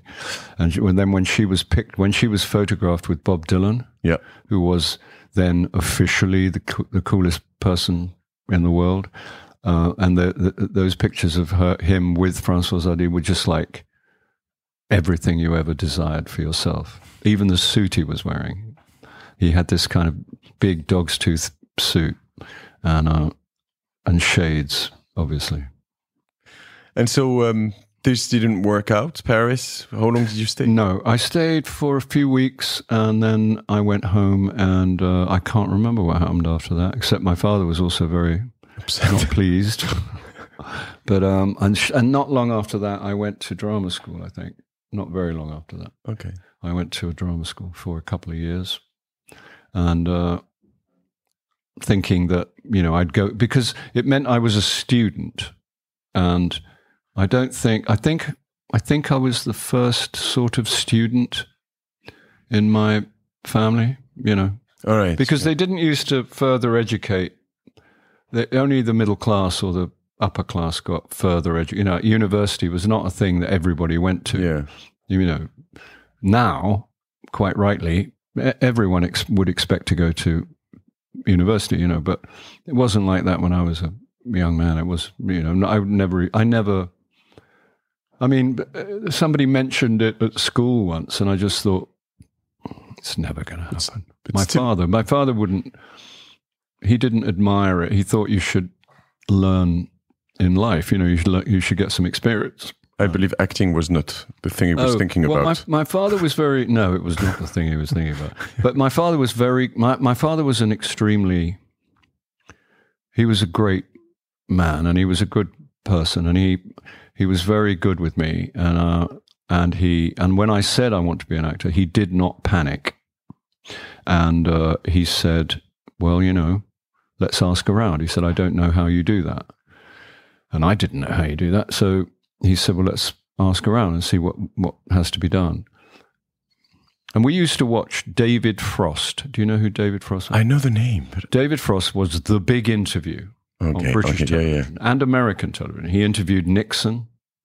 He interviewed, you know, he became, when television interviews became kind of national entertainment, he interviewed Tennessee Williams. He interviewed everybody when we were young. And he had a satirical program that was quite radical for the time on British television, which was called That Was the News That Was. And my dad and I, and there were only 3 channels, and my dad and my sister and I and my brother would watch this program. And my dad, who probably disapproved of most of it, but it was funny. So he, you know, and he liked it. And he liked David Frost. And David Frost had a very particular way of speaking, where he spoke very, very determinedly. And then many, you know, 40 years later, I'm on Al Jazeera with David Frost. And David Frost said, I think we have someone to thank. He said, you've made 60 films. I was like, really? I have no idea. That makes you want to lie down. But anyway, I said, you know, because I never look. But he said, and I think we have someone to thank for you continuing to not giving up, kind of thing. And I said, really? I couldn't think. And he said, didn't your father? And I said, oh, yes, my father. Because when I was always saying to my dad, because when I was young, if you ran out of ideas, one of the traditional things to do then was to buy a VW microbus, paint it several colors, and drive it to Nepal. Yeah. Nobody wanted to go to Nepal. Nobody knew why Nepal, particularly. You know, nobody knew anything about Nepal, but it sounded good in the bar, and it gave you a kind of status. Instead of status, you went to Nepal. You know what I mean? Yeah. That was the latest thing you did instead of status. That was the current thing. So I thought, well, I'll do, you know, and I said to my dad, I think I'm going to buy a van. He said, well, and, you know, he said, because I'd done a few jobs. I'd been, you know, I'd painted the set, I'd driven the van at theatre companies, you know, and I'd been on television once. I robbed a bank. I was the 4th bank robber on the left. And he'd seen it, you know, and he said, well, why are you giving up? Why don't you keep going? You've had a couple of jobs. Just, you know, you don't want to give it up now. You know, and he gave me that talk. And I must have said that to someone. And I said, yes, my father did encourage me to continue at one point. And David Frost had this habit of looking down the camera. He'd look down the camera, and he looked down the camera, and he said, what was your father's name? I said, my father's name was Alfred Nighy. He said, and he looked down the camera and he went, Alfred Nighy, thank you, like that. And that was such a big deal because my dad used to watch him on the telly. And I came out and I phoned my sister and I phoned my brother and I said, David Frost just said, it was like a thing. You know what I mean? Yeah, I know. It was just a thing. It was so there's lots, I've been very fortunate. There's all kinds of things happen, but it's often something, it's not the expected thing that really gets you. And that was one of the things that really got me. Because, you know, and one of the things I regret is that my father's advice was good, as it turned out. And he didn't get to live long enough to enjoy any of the things that have happened to me, which would have blown his mind in a good way. So there you are. I don't know if that's the answer to your question. There's no. But I'm thinking about someone I recorded with recently, last week actually. But the episode probably will be released after this one. This one will be released on the day of on the Christmas day, I think. Oh. Happy Christmas, everybody. And Guillaume Lacroix told me that he was living in Canada, and he told his mother, "I want to live in the mountains and be a professional snowboarder," and she kind of had more or less the same reaction as your father did. She said, "Yeah, great." And then she called him back a couple of weeks after and said, there is this school called Sciences Po Grenoble, and, it's nearby the mountains. You'll be in the middle of there, and you can study and, do great things. And so you should have a look, right? And I think, most of the time, parents would react as, what the fuck? I mean, you want to be an actor, you want to go professional snowboarder. And I learn as a father now that the good reaction is probably to say, great, yeah. You know what? And then you think, how can I help? Yeah. What can I do to make it happen? Or at least that he or she will have other options at some point. That's interesting. Yeah. And encourage them. Yeah, I mean, push them to, as your father did, Alfred. Yeah. It's a nice story. Yeah. What was the tipping point of your career? At what point were there any tipping points? There are several. Playing a leading role in the theatre. Shakespeare, was it? No, I'm not a Shakespearean actor. But you did? I have done a couple of Shakespeare plays. I know you don't like. I've heard you don't like it that much, but I've read you. Well, the riff is the PR riff, which is sort of. It's supposed to be a joke, but actually it's not a joke, is that, when people say there's a significant lack of classical work on your CV, and I say it's because I can't operate in those kind of trousers, which is a sort of joke, supposed to be funny, but it's also true. I don't, I don't have any enthusiasm for the challenges of iambic pentameter. I'm not. I understand Shakespeare is the greatest poet that ever walked the earth, probably, but I don't. But I don't. The performing of it, I don't have any enthusiasm for. I have done it a couple of times, and I didn't feel good, and I don't think it plays to my strengths, if I have any, which is that.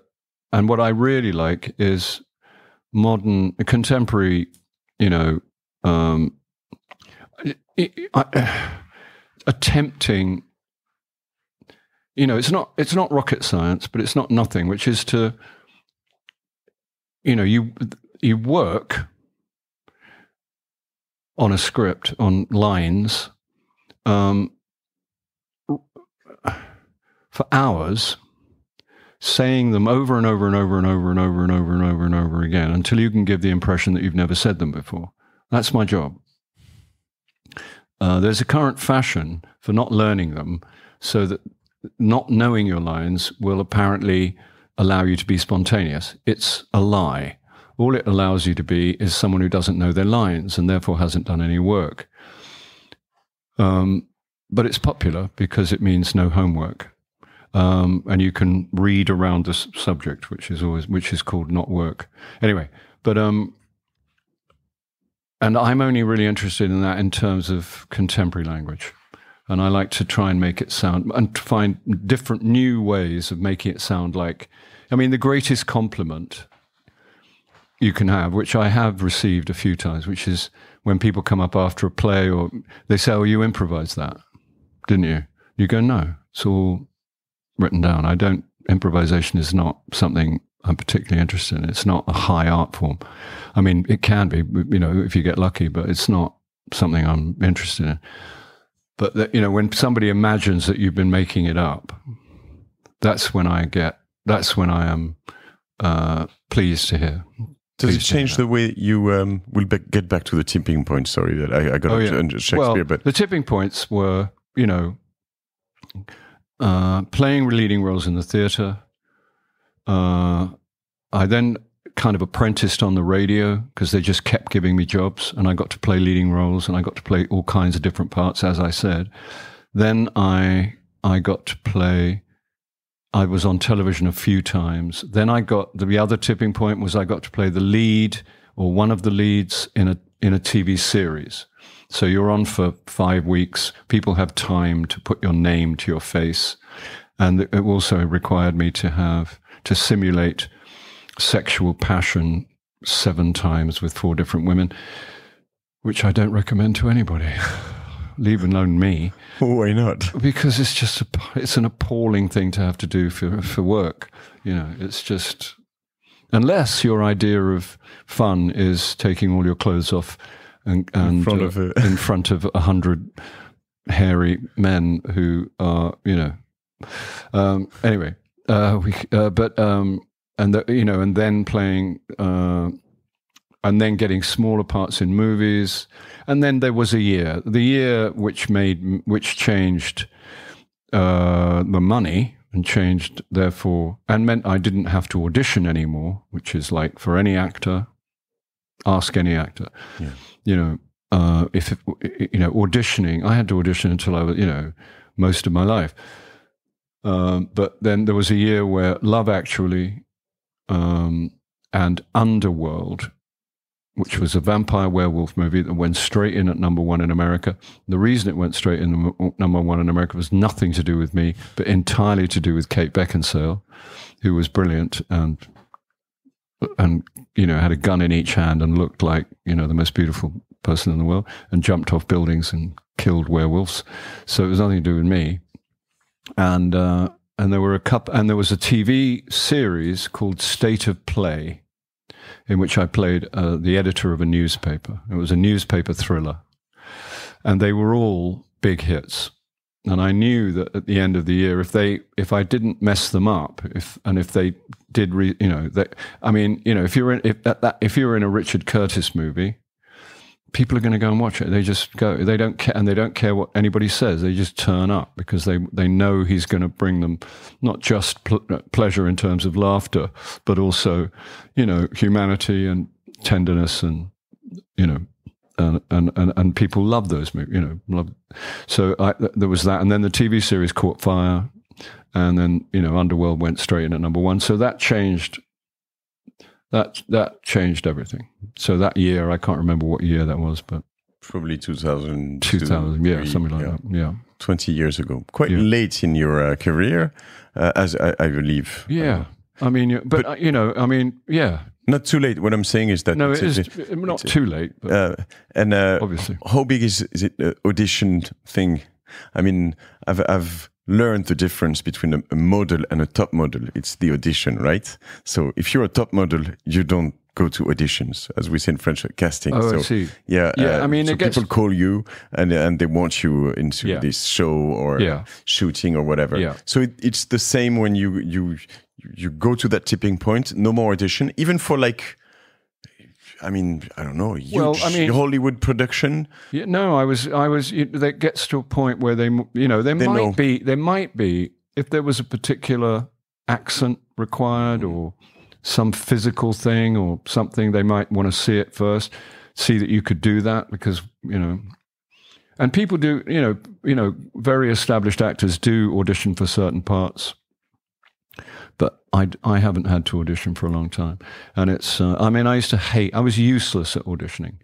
I got so nervous and it's so self-conscious that it was very, very difficult for me to get a job. You know, it's amazing that I ever got a job.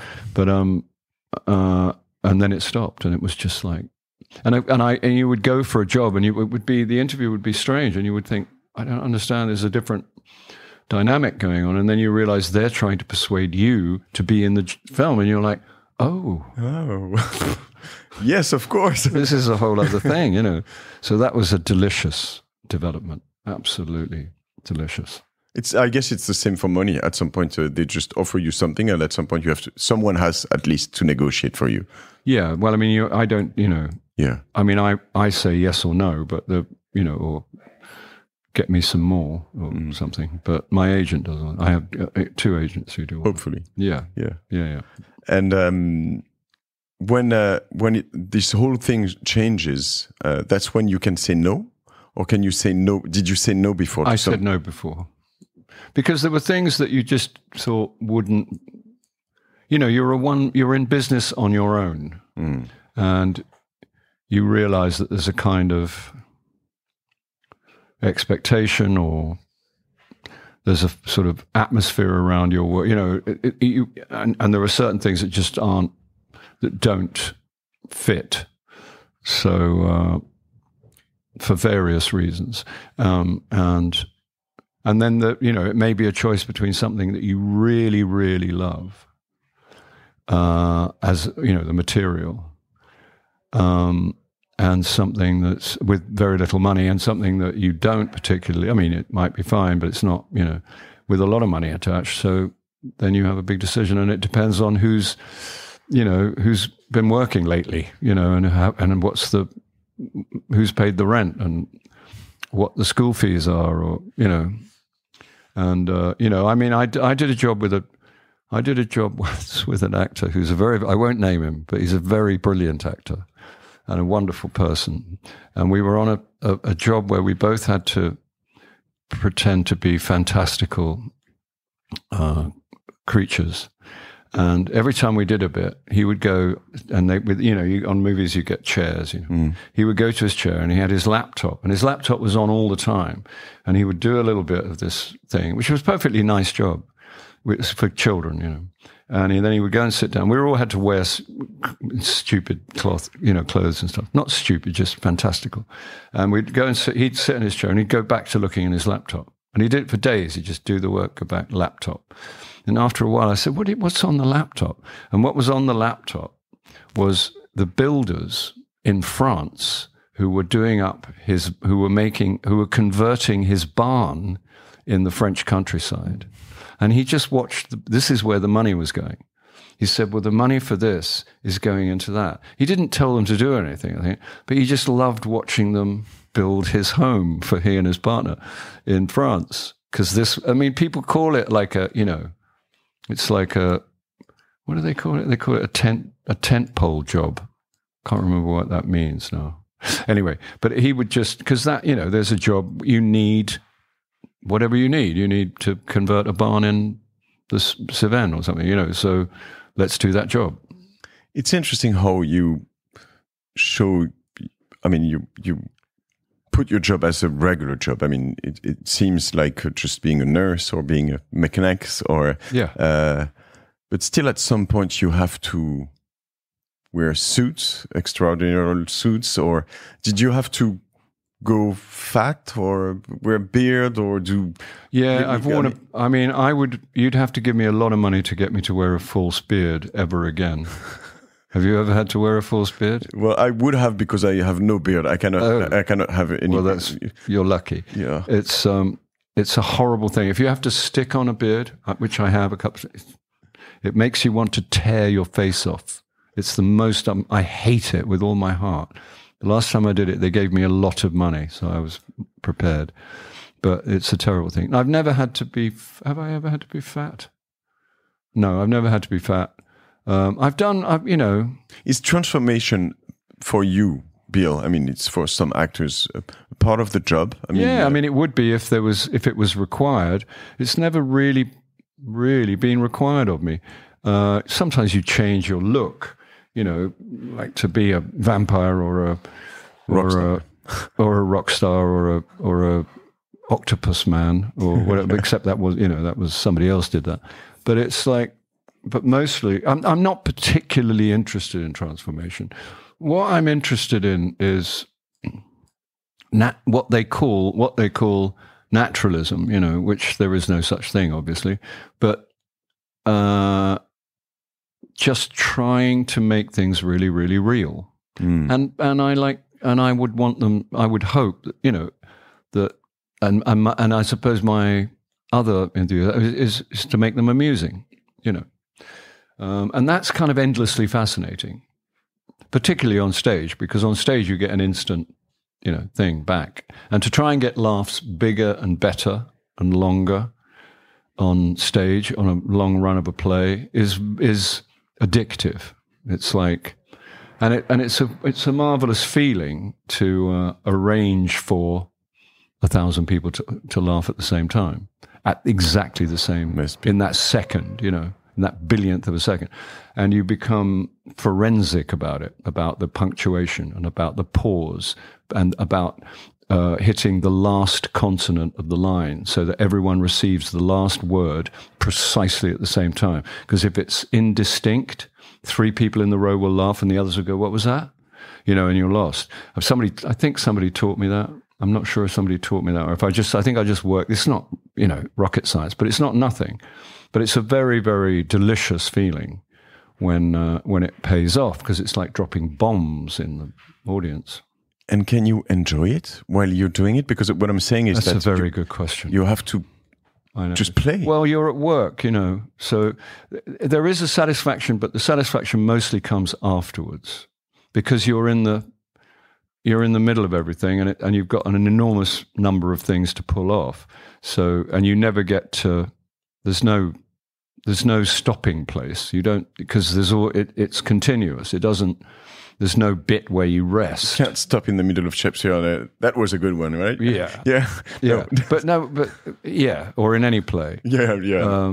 But afterwards, it's a very, very good question, because, but you can take a degree, there is a great satisfaction in it, but it's generally after the event.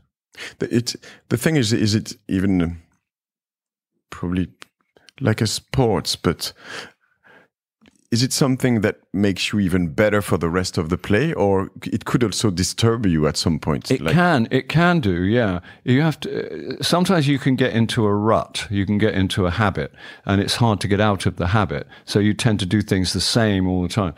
You have made deals in rehearsals, so you're not going to suddenly appear over there when you've arranged to be over there. You know what I mean? There are people that do that, but I don't admire. Yeah, you can't surprise the people. Well, because you've made deals with other actors, So, what was your question? It was if it stimulates you, or if it could be also kind of something that, like when you score. It feels. It does. It's my equivalent of scoring a goal. Yeah. Yeah, probably not as good as scoring a goal, but it's. I don't know. Actually, it's quite nice. But your reflection with the other part, the counterparts that you've made deal with, is interesting, because they can also be surprised as why was it better than before? What has changed? It's a whole team. That's interesting. Yeah. You're part of a. One of the ways to deal with nerves is to remember that you're part of a group. And as a group, you've got a project, and the project is to deliver this information. But you're judged as part of as a group. Well, sometimes. I like to think of myself as part of the group, because otherwise you get self-obsessed, and everyone's playing a very important part in your career, and you go, no, that's not the deal. The deal is that you're here and you're combining with a lot of other people from every department. So what I was meaning was, judge is that when I was on the set for this small thing I talked about, first time and only time, but maybe I was kind of, I'm not good enough for all of those guys. I had to rehearse, and they said, no, it's okay, don't worry. And I was like, yeah, they're nice with me, it's okay. But, and I know, that's my life. Yeah. That's my life. Welcome to my life. It's not my life. Well, that's an actor's life. There are actors who are sublimely confident all of the time. I'm not one of them. But, I'm much, much, much, much, much, much, much, much, much, much better than I used to be. And there are, and as I say, I have found peace in terms of the disparity between what other people seem to think and how I experience it. And I don't even think they're wrong anymore. I used to think they were mistaken. And it was a lucky mistake for me, because they've mistaken me for somebody who can act. So, that was my paranoid younger self. Now I don't even think that. I just think, and sometimes I have in recent times come off stage or whatever and thought, like on an opening night, and thought, if anyone has any problem with what I've just done, it will have to remain their problem, because I stand by what I've done and there's nothing wrong with it.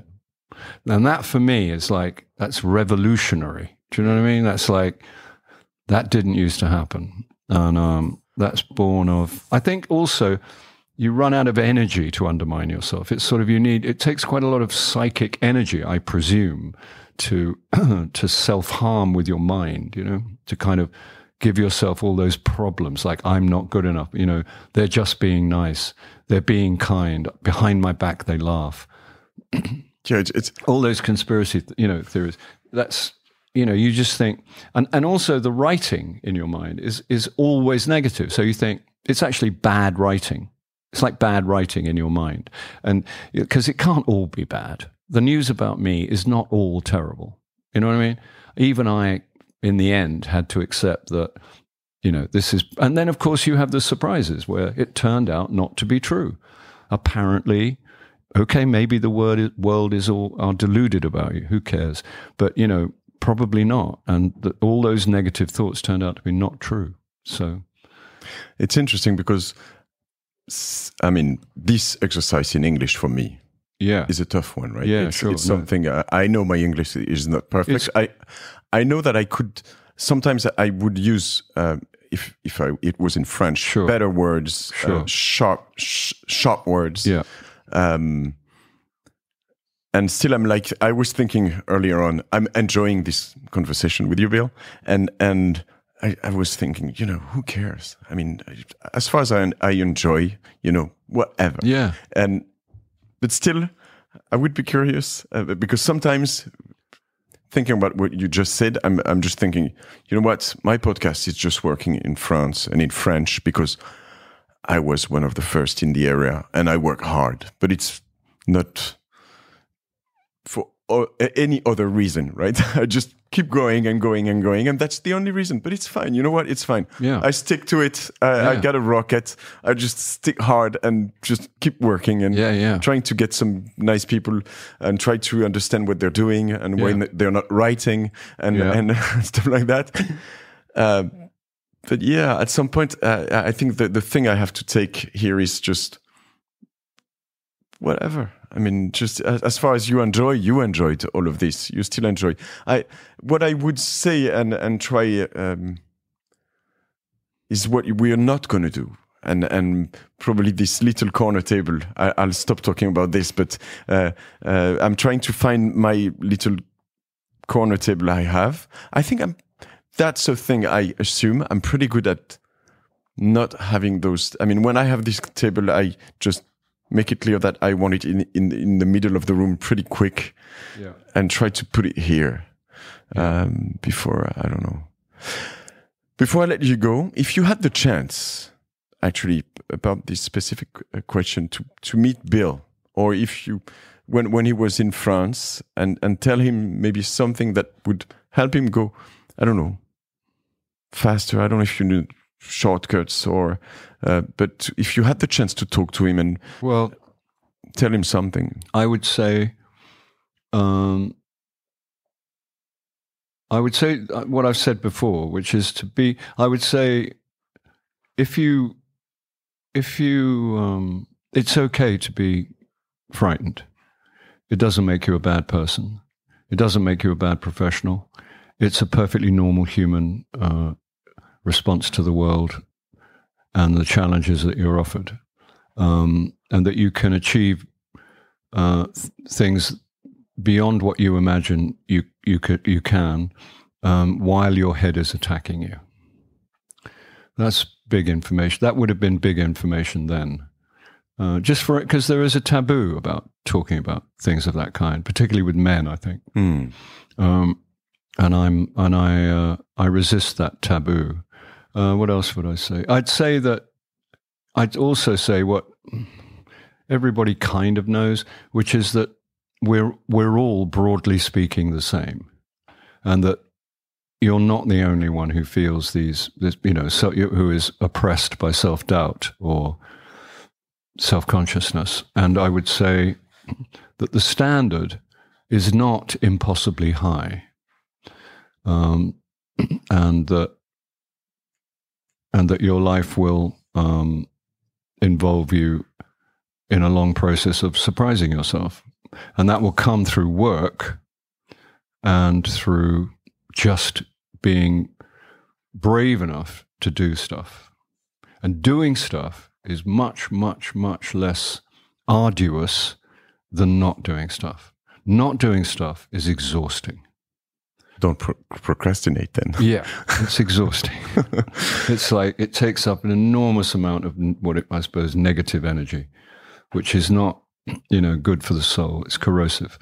So just do stuff. Do it. I mean, all those T-shirts, do it anyway. That's what you have behind you. Génération, do it yourself, right? It's do stuff. That's what I'm asking. Offering to people. One last thing before you go, because I wanted to talk about style, fashion. Is it something important in your life? Is it something? Yeah, clothes are important.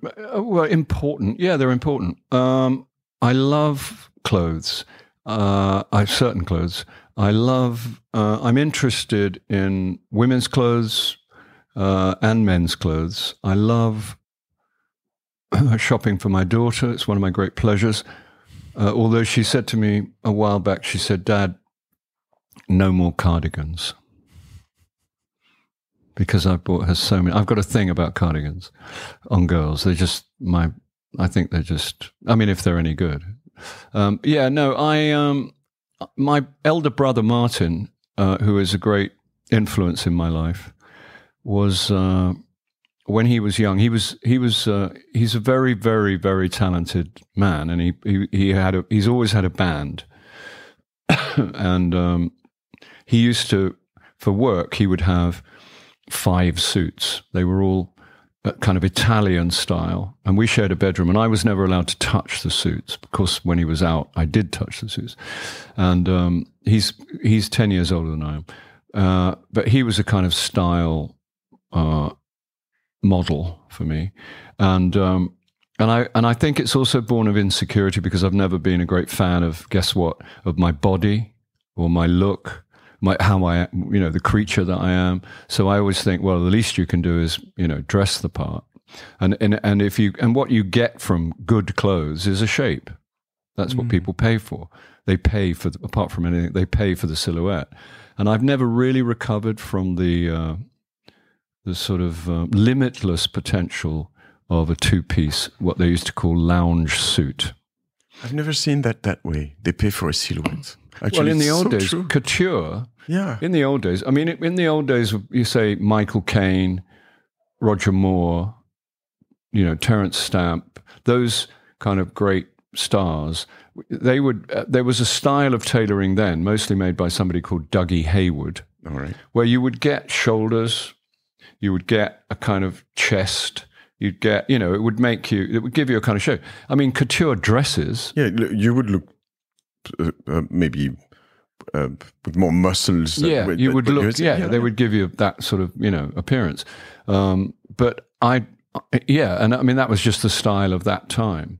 But I do like I like a suit, and the other thing was that when I was young, I would get jobs, and I didn't have much money. I would get a suit job, so the costume designer would put you in a suit, and then if they were good to you, they would let you buy the suit at the end of the job for maybe half the price or a third of the price, and occasionally they'd just say, "Take it for free." So I wouldn't have any clothes, but I would have this suit. So I'd wear the suit all the time. Well, it's a pretty good deal for them at the end. If they let you have it for half price, which is probably the cost it's for them, then you would have worked for free, basically, exactly. more or less. Yeah, almost. Yeah, and so I would have no other clothes, but I would have a suit. So I'd wear it all the time, and then I would wear it to rehearsals where people had to roll around on the floor and pretend they were a snake or some all that unnecessary nonsense, and I'd wear a suit, and people were always saying, "Well, why are you wearing a suit?" Well, and my other theory is that people who come from working class or lower middle class backgrounds, when they become actors, they dress up because their destiny was blue collar, whereas middle class actors whose destiny was white collar, they dress down. So you'll get middle class, upper class, whatever, actors in, rugby shirts with the collar turned up. I don't even want to stand that close to them. Do you know what I mean? In tracksuit bottoms, give me a break. Yeah. You know what I mean? Have your coffee over there. It just makes me nervous. I don't want to catch it. Whereas you get working class actors who will turn up in a suit, you know, like me, because I'm a white collar worker. I made it to white collar, so I'm going to be white collar. You know what I mean? It's like that. I think that's like all theory, like most theories, it's half true. I think there's some similarities with the startup world somehow, probably because of some kind of reject. That's the world which I live in, right? And of these things we were supposed to go to, all of us, right, with the suits and the ties and all of those things I had in the late 90s, early 2000s, and I was kind of impressed. I liked it, but then you get to a point like you're like, no, I don't want to be like them. I don't want to be like them. Yeah, this is not going to happen. But at some point, I missed dressing up. I think you're very elegant and yeah, I mean, I just think, and then I became kind of, because it was considered eccentric when I was younger. You were supposed to wear a silk shirt with dragons on it, with the fourth button undone, with a big buckle on your belt, and flared jeans and cowboy boots. It's never going to happen. Also, I don't have the body for 4 buttons undone on your shirt. I didn't ever admire my chest that much. You know what I mean? You have to be somebody who thinks their chest is any good. I didn't think my chest was any good, so I would never open the thing. And I was also what's called now, as you get older, they're called modernists in England. But when we were younger, they were mods. And I don't mean anything to do with scooters or quadrophenia. That is a version of mod, but that's not the one I'm talking about. They were called top mods. They didn't have no scooters. They just had very sharp clothes. And there was only about 5 iconic brands, mod brands that you're allowed to wear, Levi 501s, John Smedley leisure wear, 3-button leisure polo, Ben Sherman, Fred Perry, Harrington, obviously the jacket, and in the old days, Ravel loafers, which were a French firm which used to make beautiful loafers, and you would wear a Crombie, like an overcoat, which is pretty much what I wear now. But I am interested in those things, and I do. It makes the other thing is costumes, whether they're something I like or something I don't particularly like, they help you move. But what is interesting, what you say is that it's an outfit. It's quite simple. I mean, it's you don't have to choose every day something different. Which tie with which with which color. With it's my dream. I had a friend, John Brown, who was a very, very nice man, who was real mod. He was dead mod. And he worked in Dunn & Co., which was a high street men's shop all over the country. They were beautiful shops. And they would make clothes for old men. But mods would wear them ironically. Young men would wear old men's clothes ironically. Partly because it was funny, partly because they were just chic, partly because it would make you appear very, very straight in front of policemen. Or, because you were always getting pulled because you had funny hair and, it was, so you would appear to be a very conservative, straight looking, and you were actually, most of them were out of their minds on whatever the local drug was. So there was partly that. It was just to look normal, but it was also ironic dressing.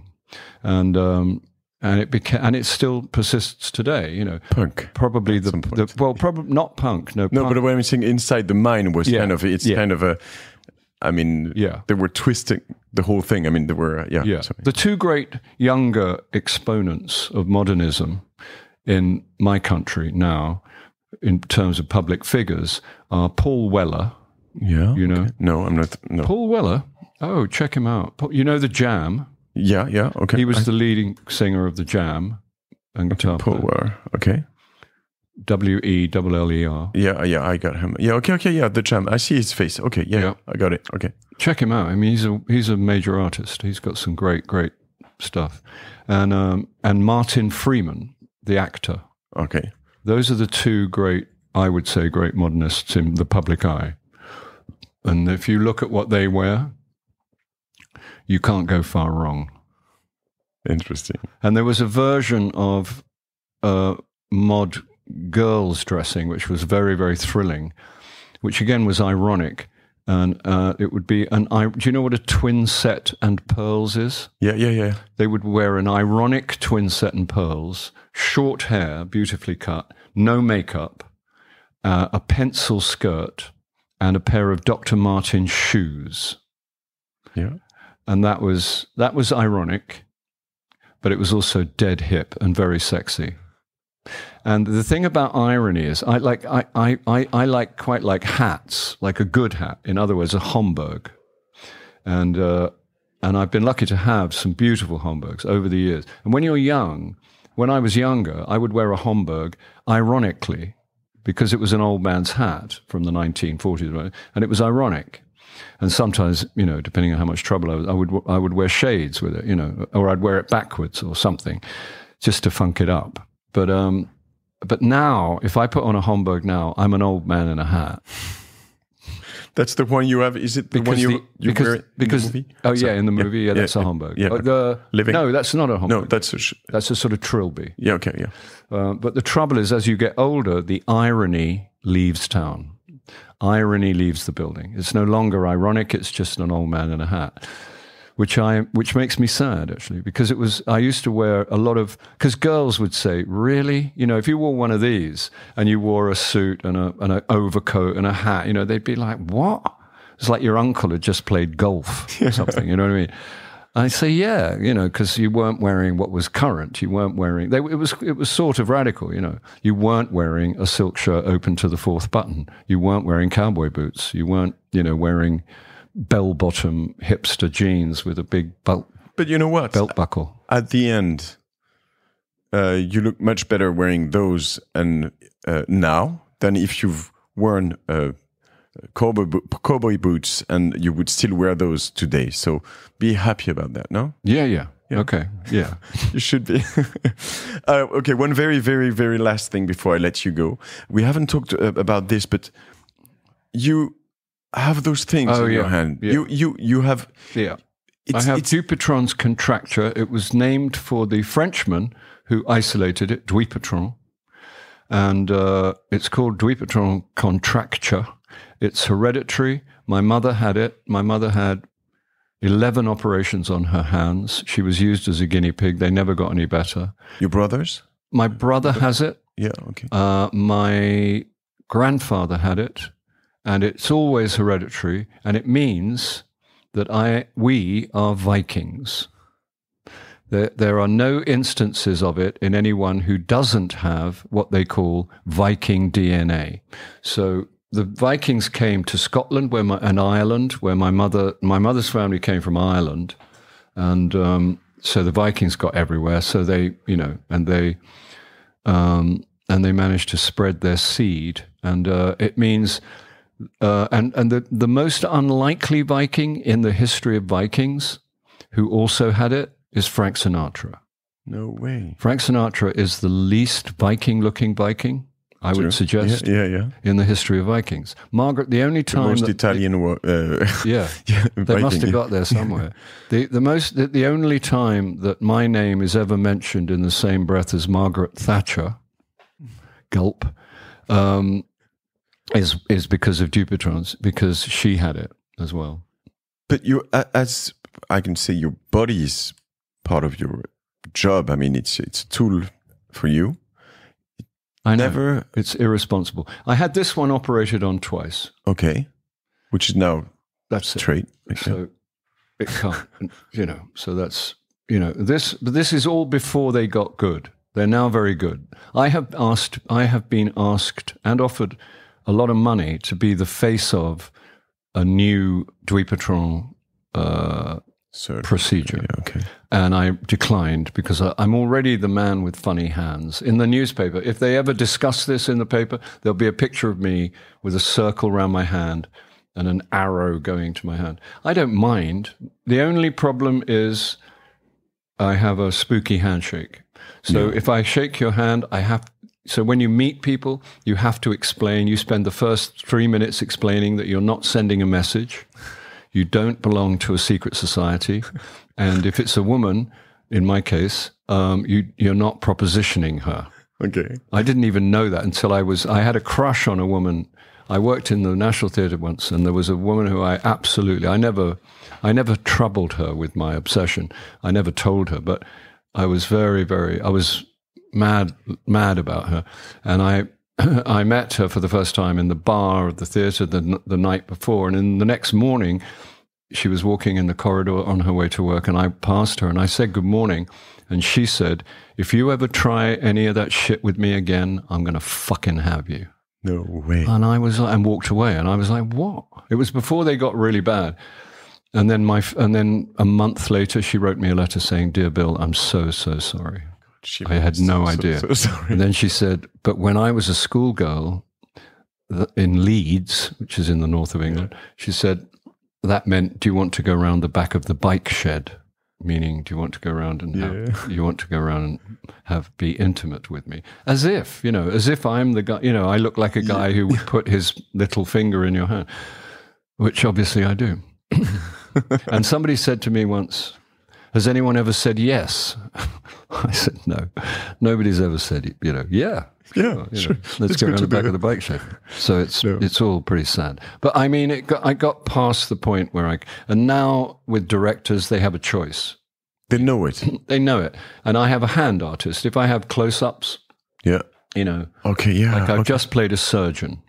Yeah, which is okay. Which was, the only tough bit was putting on gloves, because you have to put on gloves. And I had to deliver the very first IVF baby. A cesarean section. It's not that complicated. A couple of incisions, you're out of there. Anyway, I delivered Louise Brown, who was the very first ever IVF baby, and but they had a retired surgeon there actually who had very beautiful hands. So when it got close, when they were close up, he was my hands. I mean, they do have hand artists for various things, for adverts, commercials and stuff. People who have very beautiful hands, and they buff them.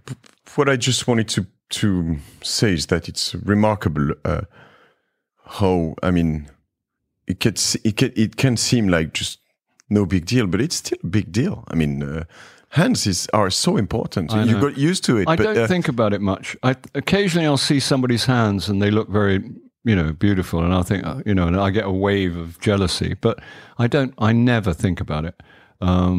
Really, and also when it started to get bad, and I'd be on stage in a play, and you'd get younger actors coming up and saying, "That's very interesting, that thing you do with your hands," and then you have a choice whether to lie and say, "Yeah, it was just an idea I had, in the theater, in the rehearsal," or you can say, "Actually, it's the only thing I can do with my hands," which, of course, we stick with the truth. Yeah, it's true. No, I'm the last person on this podcast I talked about, with whom I talked about his hand, was a guy called Mike Horn. Have you ever heard about Mike Horn? He's an adventurer. And he had actually a phalange. How do you say that? You got 3, 1, 2, 3. Oh, knuckles. Knuckles. Oh. So he had a finger cut here. And I'm like, what the fuck happened with your hand, Mike? And he said, well, I was up north in the Greenland, and it got frozen, and I had to cut it myself. And I was like, what? So, the last time I went to see a hand surgeon, he turned out to be Ranulph Fiennes' surgeon. Do you know Ranulph Fiennes? No, I don't. He is also an explorer. Okay. And in his book, he writes he had to cut off 4 of his fingers somewhere near the Arctic Circle because he got frostbite. And he says in the book, my hand doctor is going to be very angry with me, So there you are.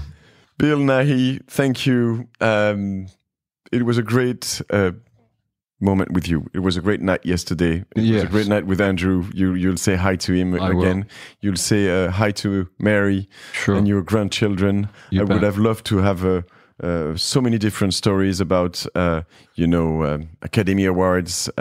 This little rabbit you talked to me about. People will be able to read about them, because there are a lot of stories out there about the little rabbit, right? Yeah, the rabbit went big. The rabbit, that was my granddaughter's little Sylvanian rabbit, made a name for itself. Yeah, great moment with you. Thank you. Thank you very much. My pleasure. And for everyone, two things. If it's the first time you listen to this podcast, if you're English speaking, there are a couple of other podcasts in English. We'll put them in the show notes. And if you want to follow this podcast on Spotify, Apple, feel free to do that. You can also put a nice comment if you want. If it's not nice, I would say don't put it, but if I would even ask you, what are you still doing here? Because it was a long nightmare. It was Thumper the rabbit in one of those Disney cartoons. He used to say, if you can't say something nice, don't say anything at all.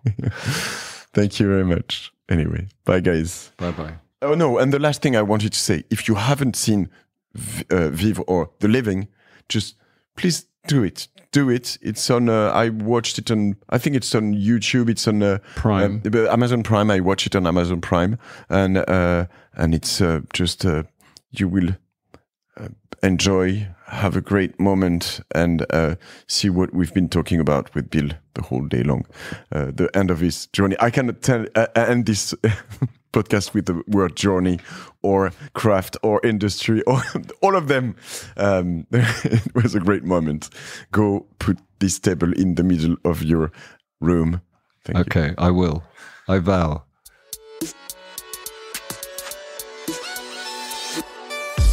Hey, well done. You've listened to this episode of Génération Do It Yourself all the way through. Please share it with people around you and force your friends to subscribe to the podcast on their smartphone. Give it also a 5-star rating and a nice comment on Apple Podcasts. That would help me to stand out of the crowd.